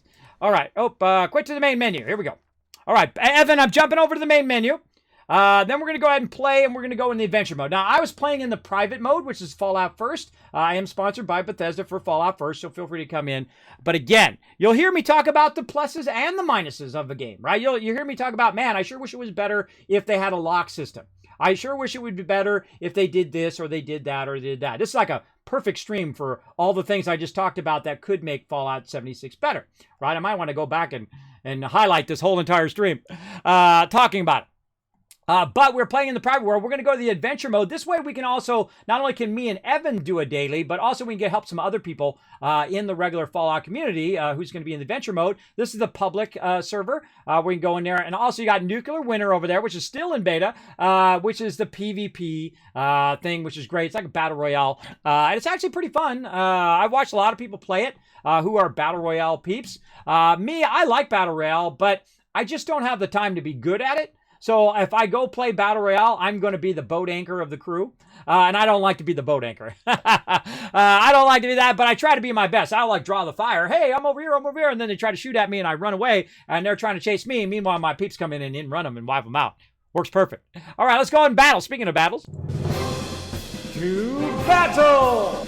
All right, everybody, we're going to go ahead and fire this up. I'm going to go ahead and put my boost right there. Now, this is another little side game we play called Stream Raiders. Incredibly fun. They got a lot of cool stuff coming for Stream Raiders, too. I mean, every single game that we play here on stream has got some sort of update, right? We got Astroneer. We've got Satisfactory's got tons of updates. We got Fallout 76 coming with a bunch of updates and a new season coming on the 27th. Of course, No Man's Sky just absolutely knocking it out of the universe, man. Not just out of the park, but I'm talking out of the universe with their updates.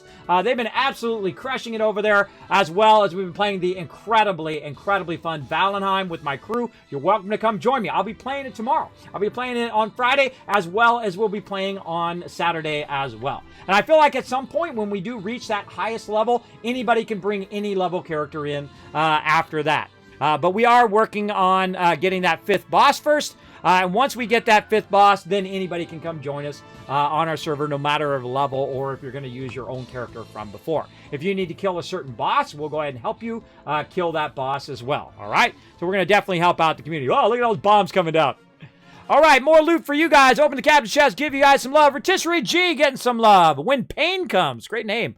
Getting some love there. The Lost Splash and Sube crushing it. And Cookie Manga, again, whoa, look, a double roll. I love to see double rolls in there where we got a 19 kills and 19 assists. That's, of course, from rolling dice when you get a doubles. Way back in the day when you're playing Monopoly or Dungeons and Dragons or all those other games like Cyberpunk or what was the other one? Gamma World. What was the other one? Car Wars. Car Wars was the other one that we used to play. They're all tabletop RPG games. All right, back to the map. I just realized I mentioned that game that I wasn't going to mention. My bad. Let's see. Let's go ahead and start another battle. Because we're going to be going for a while here as we finish up here on 76. We're going to try to do our dailies. And then we're going to play some Overcooked All You Can Eat. Let's do it. All right. We're going to definitely not use our archer because we're going to need the Wasteland Tycoon in here. We're going to need me in here to draw all the aggro. Now, again, I can't repeat this enough. I try to repeat it. Here's what you want to do. Look, there's barely any resistance here, right? And so you want to put your guys way up here, your rogues way back here in this back part. The reason why is me and everybody else who's in the front here is going to run in here as quick as possible, and we're going to drag all of the aggro. You want to go slow on your rogue at first. And then once we grab all the aggro, you're going to go way back over here and grab all this loot, then run up here, grab this loot, and then run over there if everything works out fine. We'll see how it goes. But again, real smart to put your rogues back as far as you can, because if you put them up too close like this, what's going to happen is they're going to run in. There's a lot of mobs to try to get away. If you're going to put them up this close, I would put them up here at the top. Because at the top, you're going to have a chance of slipping by these guys and getting some of these chests before these guys wipe you out. Now, again, I'm always thinking about battle tactics and ways of getting you guys more loot. So let's get back into some 76.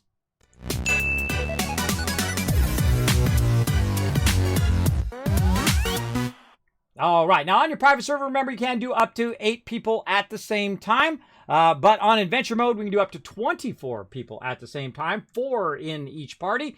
And we're going to go ahead and get that going on.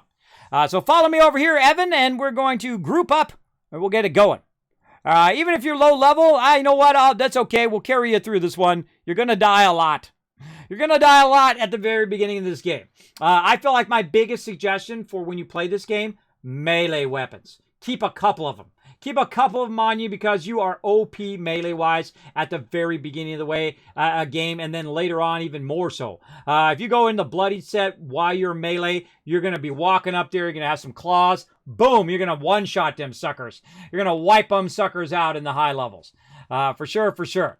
Now look at this. See, now I've got my base in the open adventure world. Where people who are coming along here can run up there and utilize my base for whatever they need, right? They can run up here, they can take out their radiation if they need. They can go ahead and have some stuff once that respawns in my victory garden. They can go up there and use my stuff. They can get some water or whatever they need. I love to help other 76ers and other Fallout vault dwellers like me in the Wasteland. It's one of my favorite things. Again, the goal of Fallout, from what they say, and as I take this to heart, everybody, is to win the hearts and minds of the Wasteland, to rebuild the Wasteland. And so I take that as a very serious thing when I'm playing Fallout, is to rebuild it and rebuild it for everyone to enjoy, unless you're a raider. Unless you're a raider, I don't know, if you're a nice raider, then maybe. Like in Nuka World, when we played Fallout 4, the guy that you do the quest with, and I forget his name, it goes right out of my head, but that guy, I liked the guy. And I hated having to kill him. Spoiler alert, by the way. I hated having to kill him. You don't have to kill him, by the way. You can let all the raiders, and you can side with the raiders and do all of that. I can never bring myself to side with the Institute, and I can never bring myself to side with the raiders. I keep saying, okay, we're going to do it just to see what happens and all of that. But in the moment, after you've played all the way up to that point, I don't know. I just can't bring myself to do it. I guess that's just my internal ethics, everybody.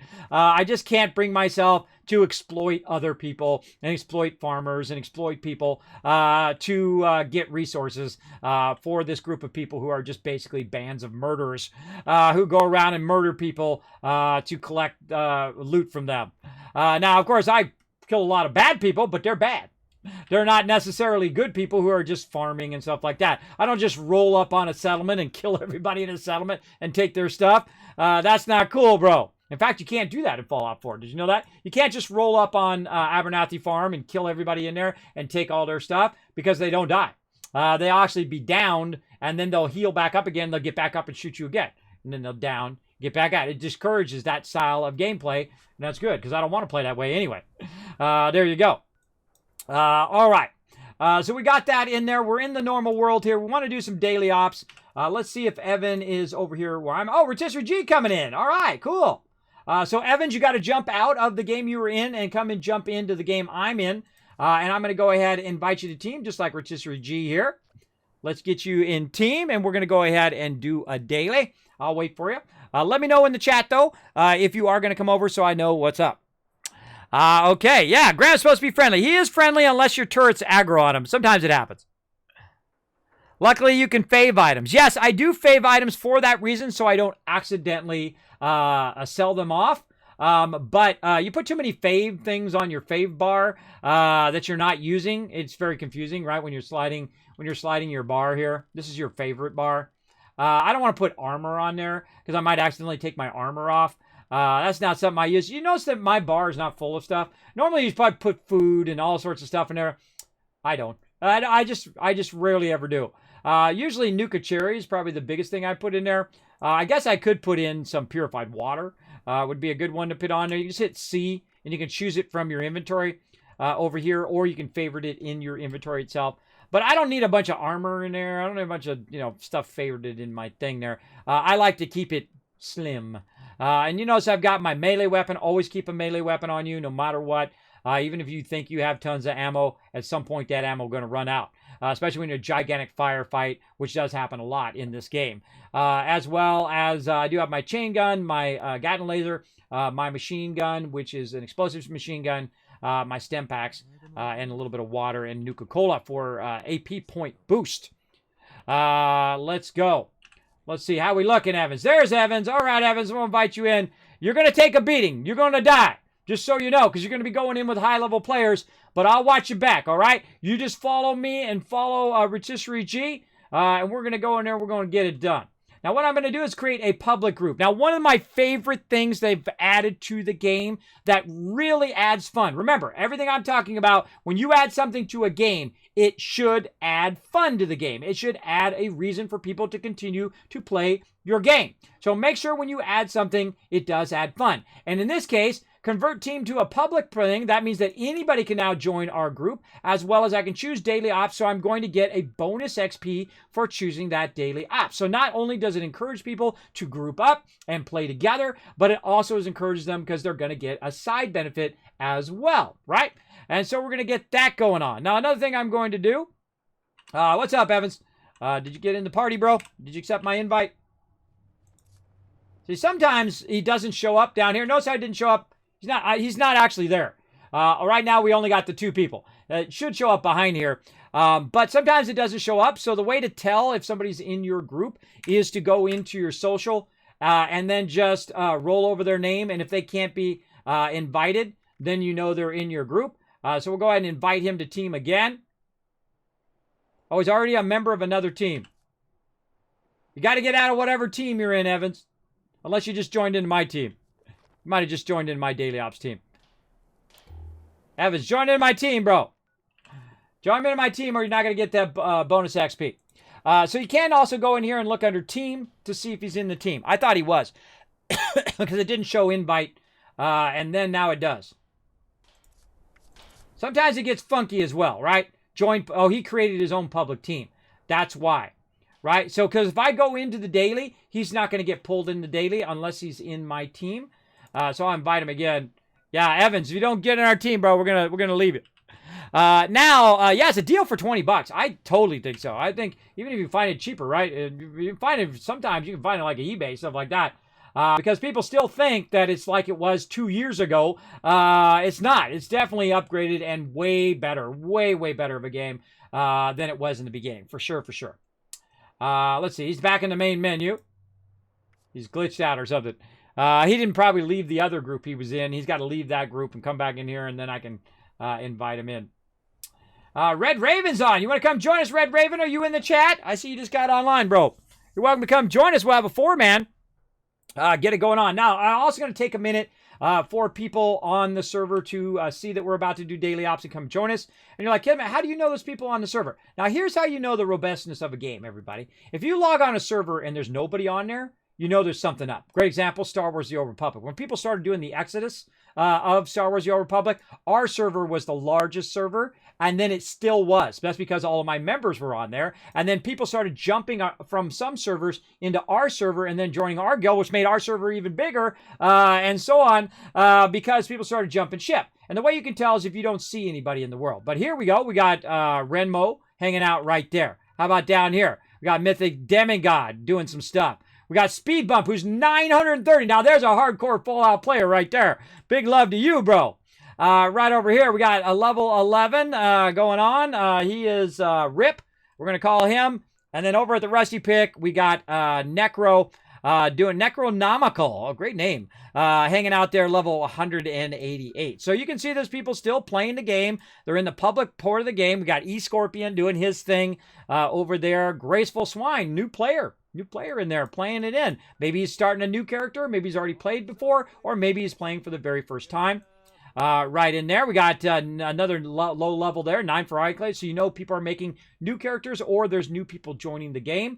That's always a good sign. And then 124 in a bunch of numbers, which I think is probably a bot.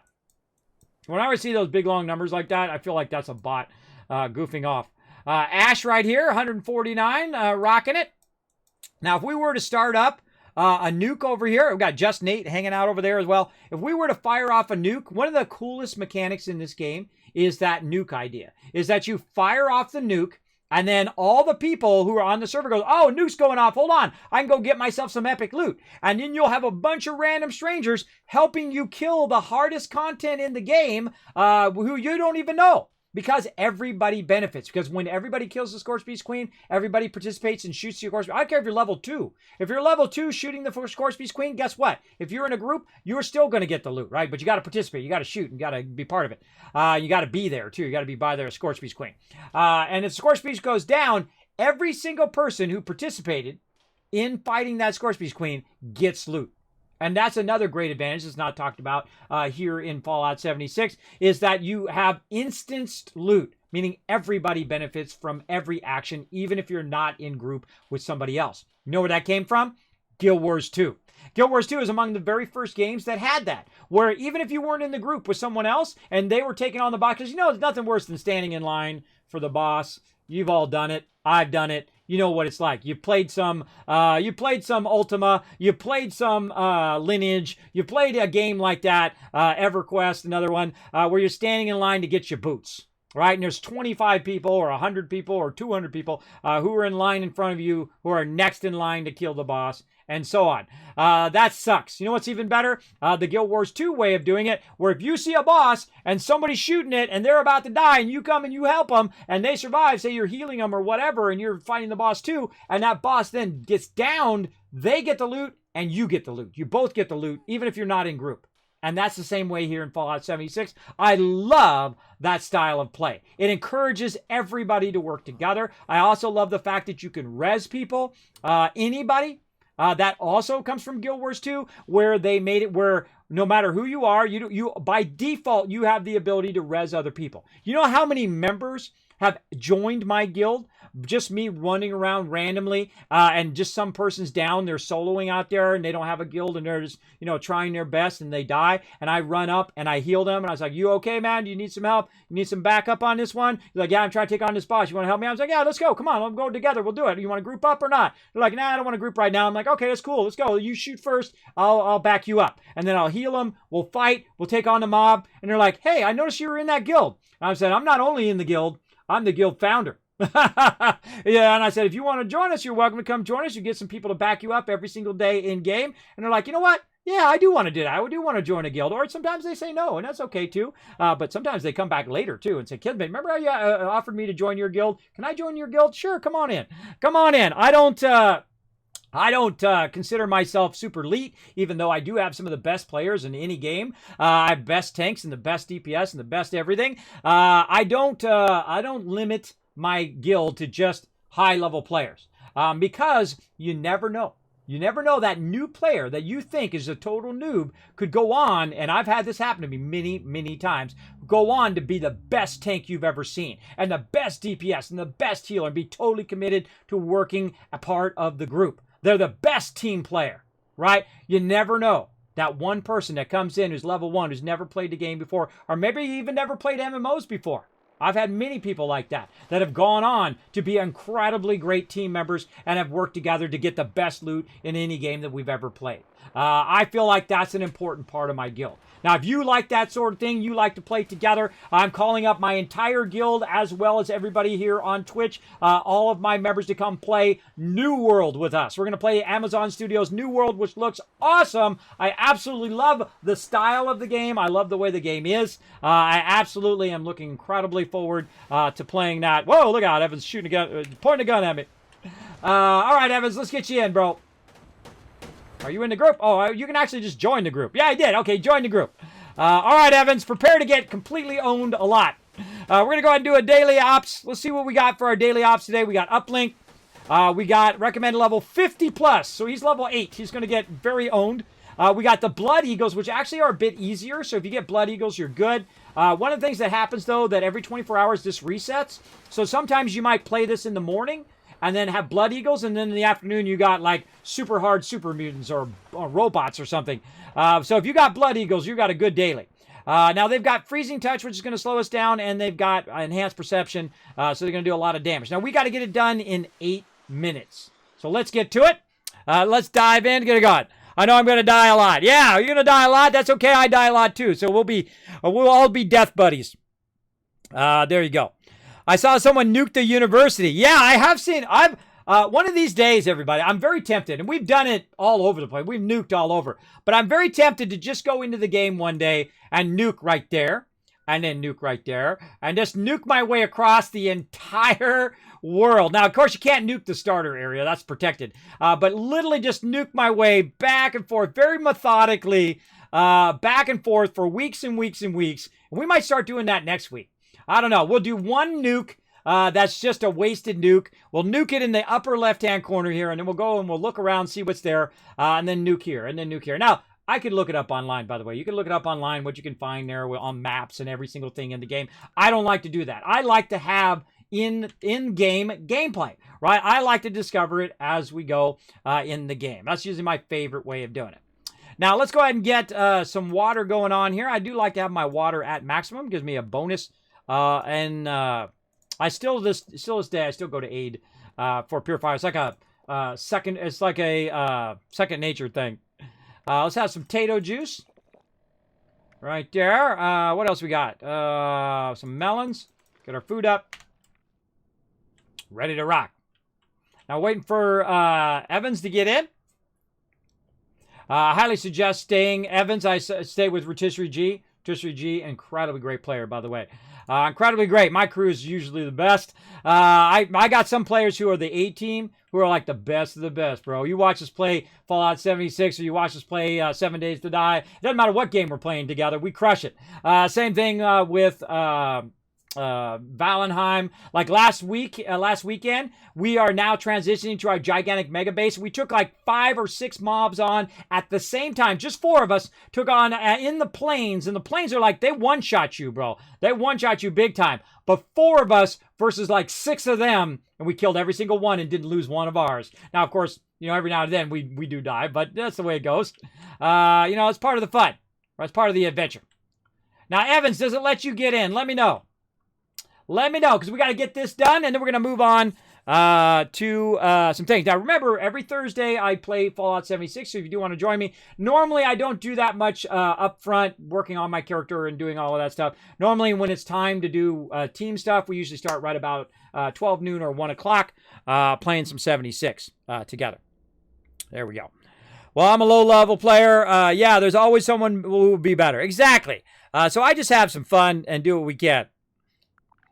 I hope it's more revolutionary than today's MMOs. Yeah.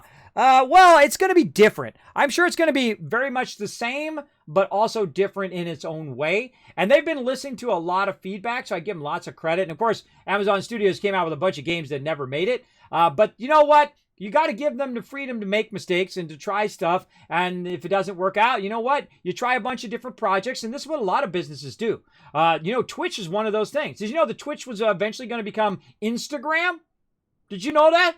That they were going to make an Instagram or they were going to make a gaming site. And so what they did is they made both.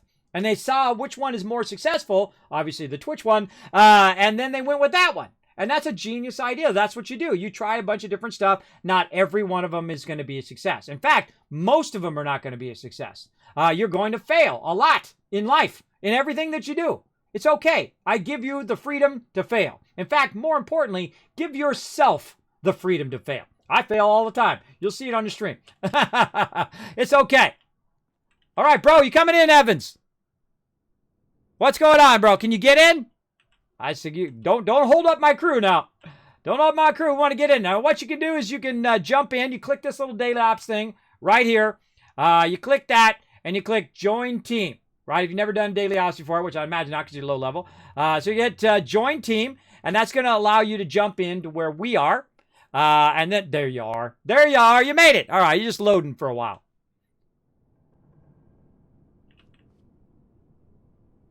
All right, now I'm going to make sure he moves first.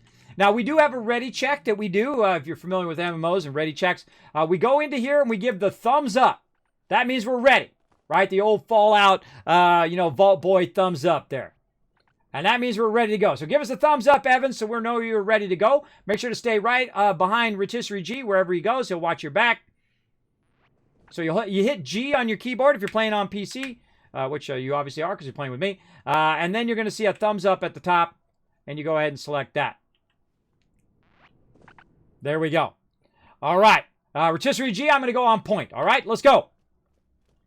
Come in. Restoring connection to the uplinks in this area is mission critical to the Brotherhood's effort. Now, the person on point is going to run over here and get this going on. Get this signal repeater fired up, right? And we got to do it within 8 minutes. So the second you start, it's timed. Right now, we got that going. Now we're going to go ahead and double back. We're going to run past the mobs. We're going to ignore the mobs. Because, again, whenever something's timed, you don't want to be sitting there killing every single mob. It's going to take too long. So what we're going to do is we're going to run here. Now, you do want to do a little bob and weave so they're not just shooting you the whole time.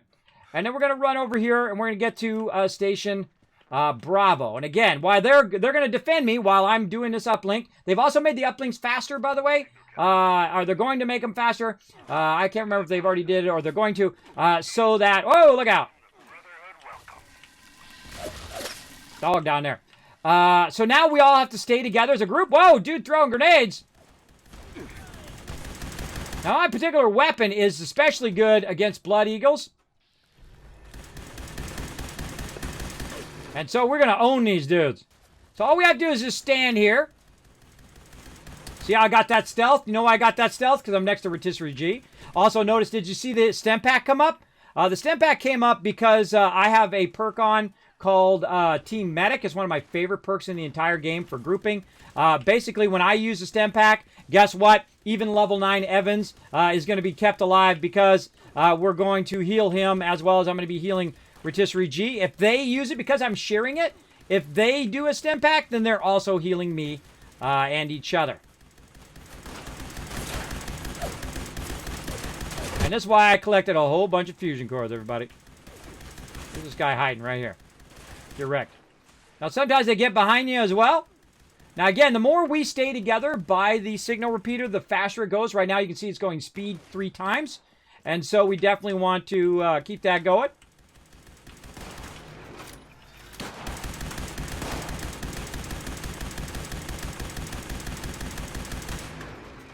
You down? I don't know. All right. Now, when it gets low, when it gets almost to the thing, when it's almost done, then we're all going to run together. You can actually preempt it right before it's about to go. And then while you're running to the next thing, it will finish behind you. I typically don't. I like to wait for it to get really, really close before I start running. That's one uplink calibrated. There we go. And now we're running, right? We're not running. We're not shooting mobs. We're running out of here. I'm going to take a bunch of the hits. That's okay. They can shoot me all day. I'll be fine. Okay, jump down, Evans. Jump down, bro. Or take the escalator, either way. Now, see, I'm frozen, so I'm going to be going slower, too.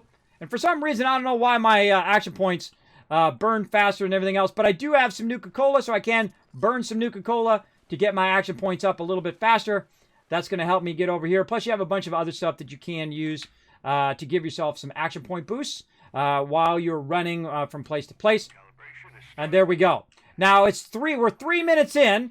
And so we got to kill all these mobs that are going to try to come in here and get us. These blood eagles are awesome. I love the blood eagles because they're a lot easier to kill and it goes a lot faster. We got stealth dogs coming at us. We got flamethrower dudes.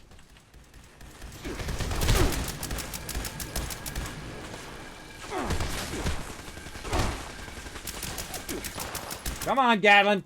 Because they're slowing me down, my Gatlin takes longer to spin up.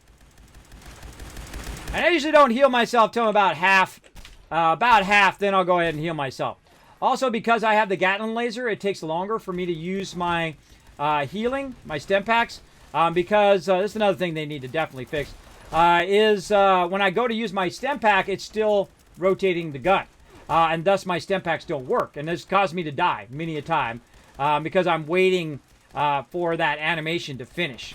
I should be able to use my stem pack while I'm also on that spin down on my gun. I mean, I don't necessarily have to use it while I'm using my gun, but I at least should be able to do it on the spin down.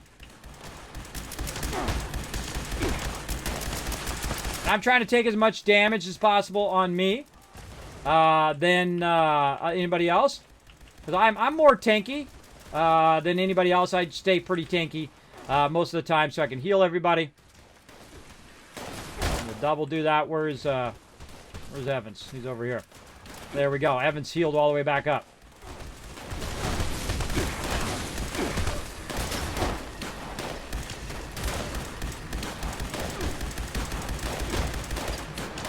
All right, signal's clear as a bell. See that? How I did it right when it hit? We got hostile activity nearby. Can we take a look? Oh, I got crippled. Whoa! I haven't died in a long time. Rips in the chat. Wasn't paying attention to my health, and I got crippled and stunned, and I tried to press my stem pack, and it didn't work. Not good. Man, I've died in a long time. But hey, I'll die from time to time. Like I said, didn't I just call it earlier, everybody? Things are going to go off the rails. Okay, so what's going to happen now? We got to kill a certain amount of blood guys here. This guy's got a rocket launcher. We got to kill a certain amount of guys. Only the guys with the triangles over their head. We need to go ahead and wipe them out. And then it's going to progress. Again, we're at 6 minutes now. We got to do this within 8 minutes. And usually what I try to do is I try to get the ones that are furthest away because they're going to be annoying. Like this flamethrower guy right here. Man, I feel like I'm taking more damage than normally. Come on, stem pack. Kick in. Not using my stem pack. There we go. Okay. Oh, slowing me down.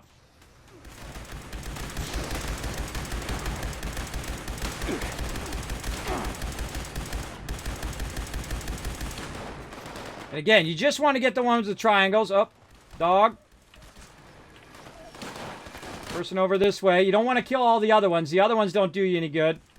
Because they don't progress the instance. Oh, they're good. We got 2 more over here. Rotisserie G taking them out. I just ignore all the rest of them. I only get the ones with the diamonds over their heads. Oh, look at that. Interrupted me again. Look at that. Man. Interrupted me again. I hate that interrupt, by the way. I think they should also take that out of the game. 26 this way. 22. Somebody over here is our last guy. We got 7 minutes, which means 1 minute to kill the boss. This is going to be a tough one. This freezing and stun lock thing they're doing on me is tough. Readings off the charts. Fight well. All right, this way. He's going to be up on the upper level, most likely. No, he's down on the lower level. There he is right there. I'm going to ignore everybody else. Boost my double stem pack.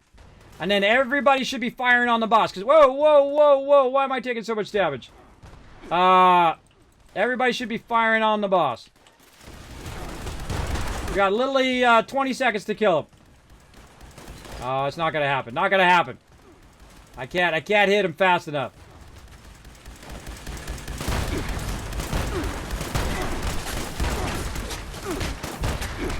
frozen. I can't use my stem pack. I'm pressing it like crazy. There we go. Not gonna get it. Not gonna get it. Not enough DPS.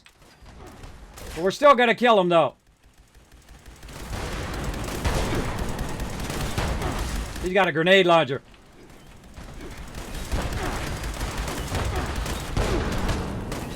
Evans is down.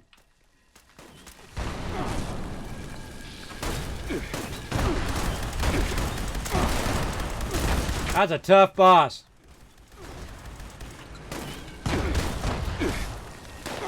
Alright, that's it. Time to pull out the fun one. Come on. Pull out my other weapon.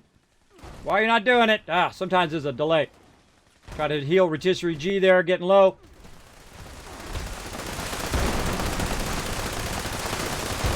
I should have used this weapon first. I should have used that weapon first. That's doing a lot more damage.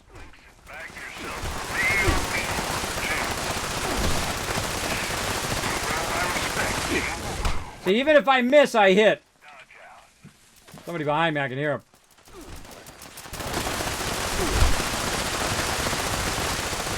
Get wrecked. Alright, who wants to die? Keep that going. Stay close to us, Evan, so we can heal you. Ooh, mama. Got damage. I feel like they're doing a lot more damage to me than they normally do. You gotta remember, I'm in armor and then in power armor. I'm in both things at the same time. And for some reason, I'm just like they're bypassing all of my armor. But that's okay. I don't mind to be a little tough. I'll take them on.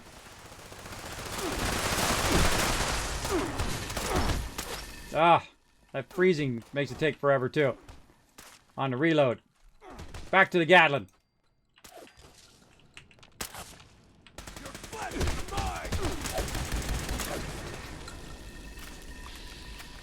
Somebody over this way.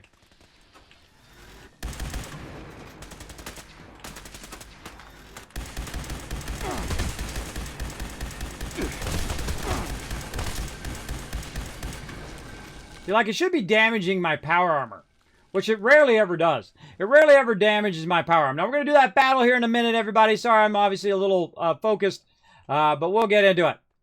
All right, awesome.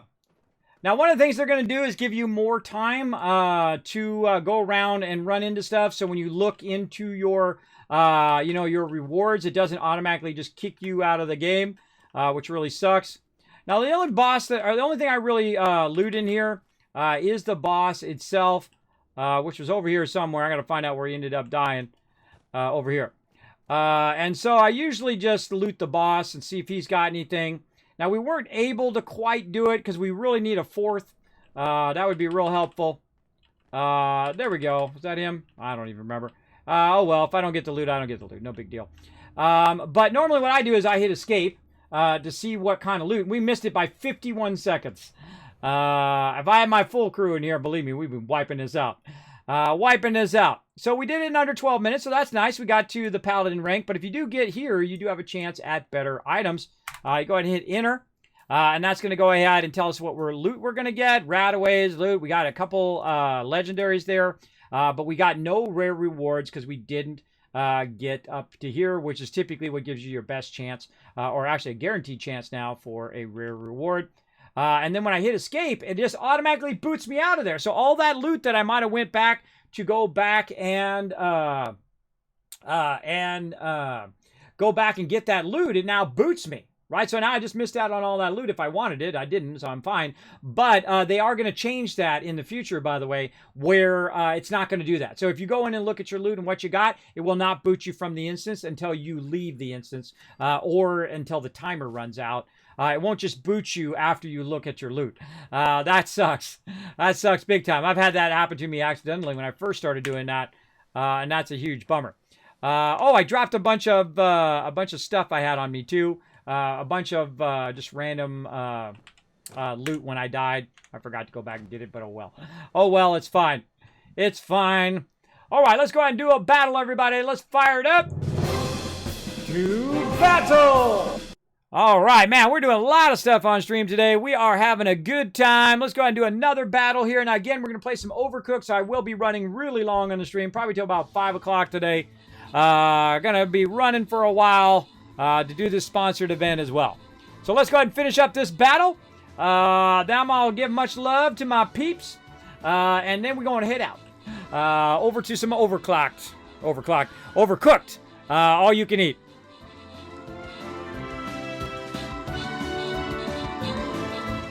Look at these rogues. See? Someone listen to my advice over here. Smart rogues, smart rogues. Now watch them. They'll run away from the dragon and they'll go get the loot up there. That's why you listen to Kismet, see? That's why you listen to me. I'm going to get you the loot. I'm all about the battle tactics. I'm all about getting you guys more and more epic rewards here in the stream. That's why we play lots of games here. That's why I do a lot of sponsored events to give you guys free stuff and all of that. That's what I'm all about. Then you Exploded Soda coming in. Look, you got a jetpack. Coming in, becoming a brand new Teamwork Tycoon. Show some love in the chat. Again, thanks everybody for the follows today. I do appreciate those greatly. Let's go ahead and open the captain chest. Give you guys some love. Lags G getting some love. Subi, or Lasco. Sorry, I keep butchering your name. Subi and the Last Splash getting some love. Subi getting 50, or Last Splash getting 50 gold. And Exploded Soda. Hey, Exploded Soda, who just followed my channel. There you go. You are the MVP of that round. Congrats. You just came in and just followed and MVP. Both at the same time. Congrats, bro. We do a lot of battles here in the Kismet stream. In fact, sometimes I not only do my day streams, but after my main streams during events, I would do what's called battle mode, where we just go ahead and do battles and battles and battles all day long. That's right, all day long while I'm working on other stuff. I do love to do Stream Raiders. I'm actually one of the top Stream Raider captains in there because I've been doing it for so long. Let's do another battle. Let's go. Come on, let's get you guys some more loot. Let's do, what do we at? A 4 skull here. Now, I probably should bring in my guy here, but let's go ahead and see if we've got another 166 minutes. That's going to be a while. I probably could use my archer so I could get more scrolls, but you know what? We always got to err on the side of getting you guys some loot. How about that? We're going to pull me in there. That's right. That's me. I'm in the game, everybody. I'm in Stream Raiders. That's me all dressed up for TwitchCon in my yellow fedora and my blue vault suit. Not the actual suit that they see in the vaults, but an actual suit, if you know what I mean. More like a gangsta suit. And of course, I've got my Vault 45 shield, which is my vault, by the way. That's when I started becoming a streamer when I was 45 years old. That's why that number is on my vault. There you go. And now, many years later, I'm almost I'm going on my 6th year as a streamer. I am a partner streamer here on Twitch. That's right. 50 years old, partially disabled, partner Twitch streamer. I know. Get all those achievements in your real life, everybody. That ain't easy. It ain't easy for sure. And of course, a lot of your guys' love coming in the channel and just being awesome. Okay. Now I got to press the buttons and flip some switches. So first, let's go ahead and show some love to my peeps.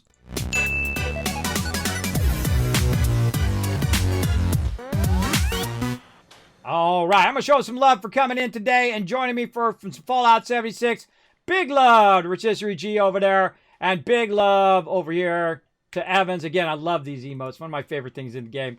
Big love to you as well, Evans. Thanks for hanging out. Just a heads up, when I go offline, if you don't have Fallout First, it's going to boot you from my server, but you're in the adventure mode. Also, it's going to take my building with me, so it's going to take my stuff with me. Now, see this right here? This foosball table? I want that in real life. Can you make me one of those? Do you know somebody who can make me one of those foosball tables? If you do, contact me. Whisper me. Let me know. I want that foosball table. I told the people at Bethesda Gear, you have got to make a foosball table. By the way, you can't play multiplayer. You can't play multiplayer. Check it out. Me and Rotisserie G getting it on. Come on, bro. I'm the foosball champ. You ain't got nothing, bro. You ain't got nothing. I'm bringing the heat. All right, he's by. I don't even know which goal is mine. I don't even know. I gotta have this foosball table in real life. It is the greatest, man. I love foosball. All right, they're very cool. All right, you win. I'm gonna opt out. You win, Rotisserie G. I'm gonna concede win there. All right, everybody, let's go ahead and go to my office for a second while we go ahead and switch over. And again, thanks everybody for joining me. We'll be back again next Thursday playing some more 76 as well. Let's go.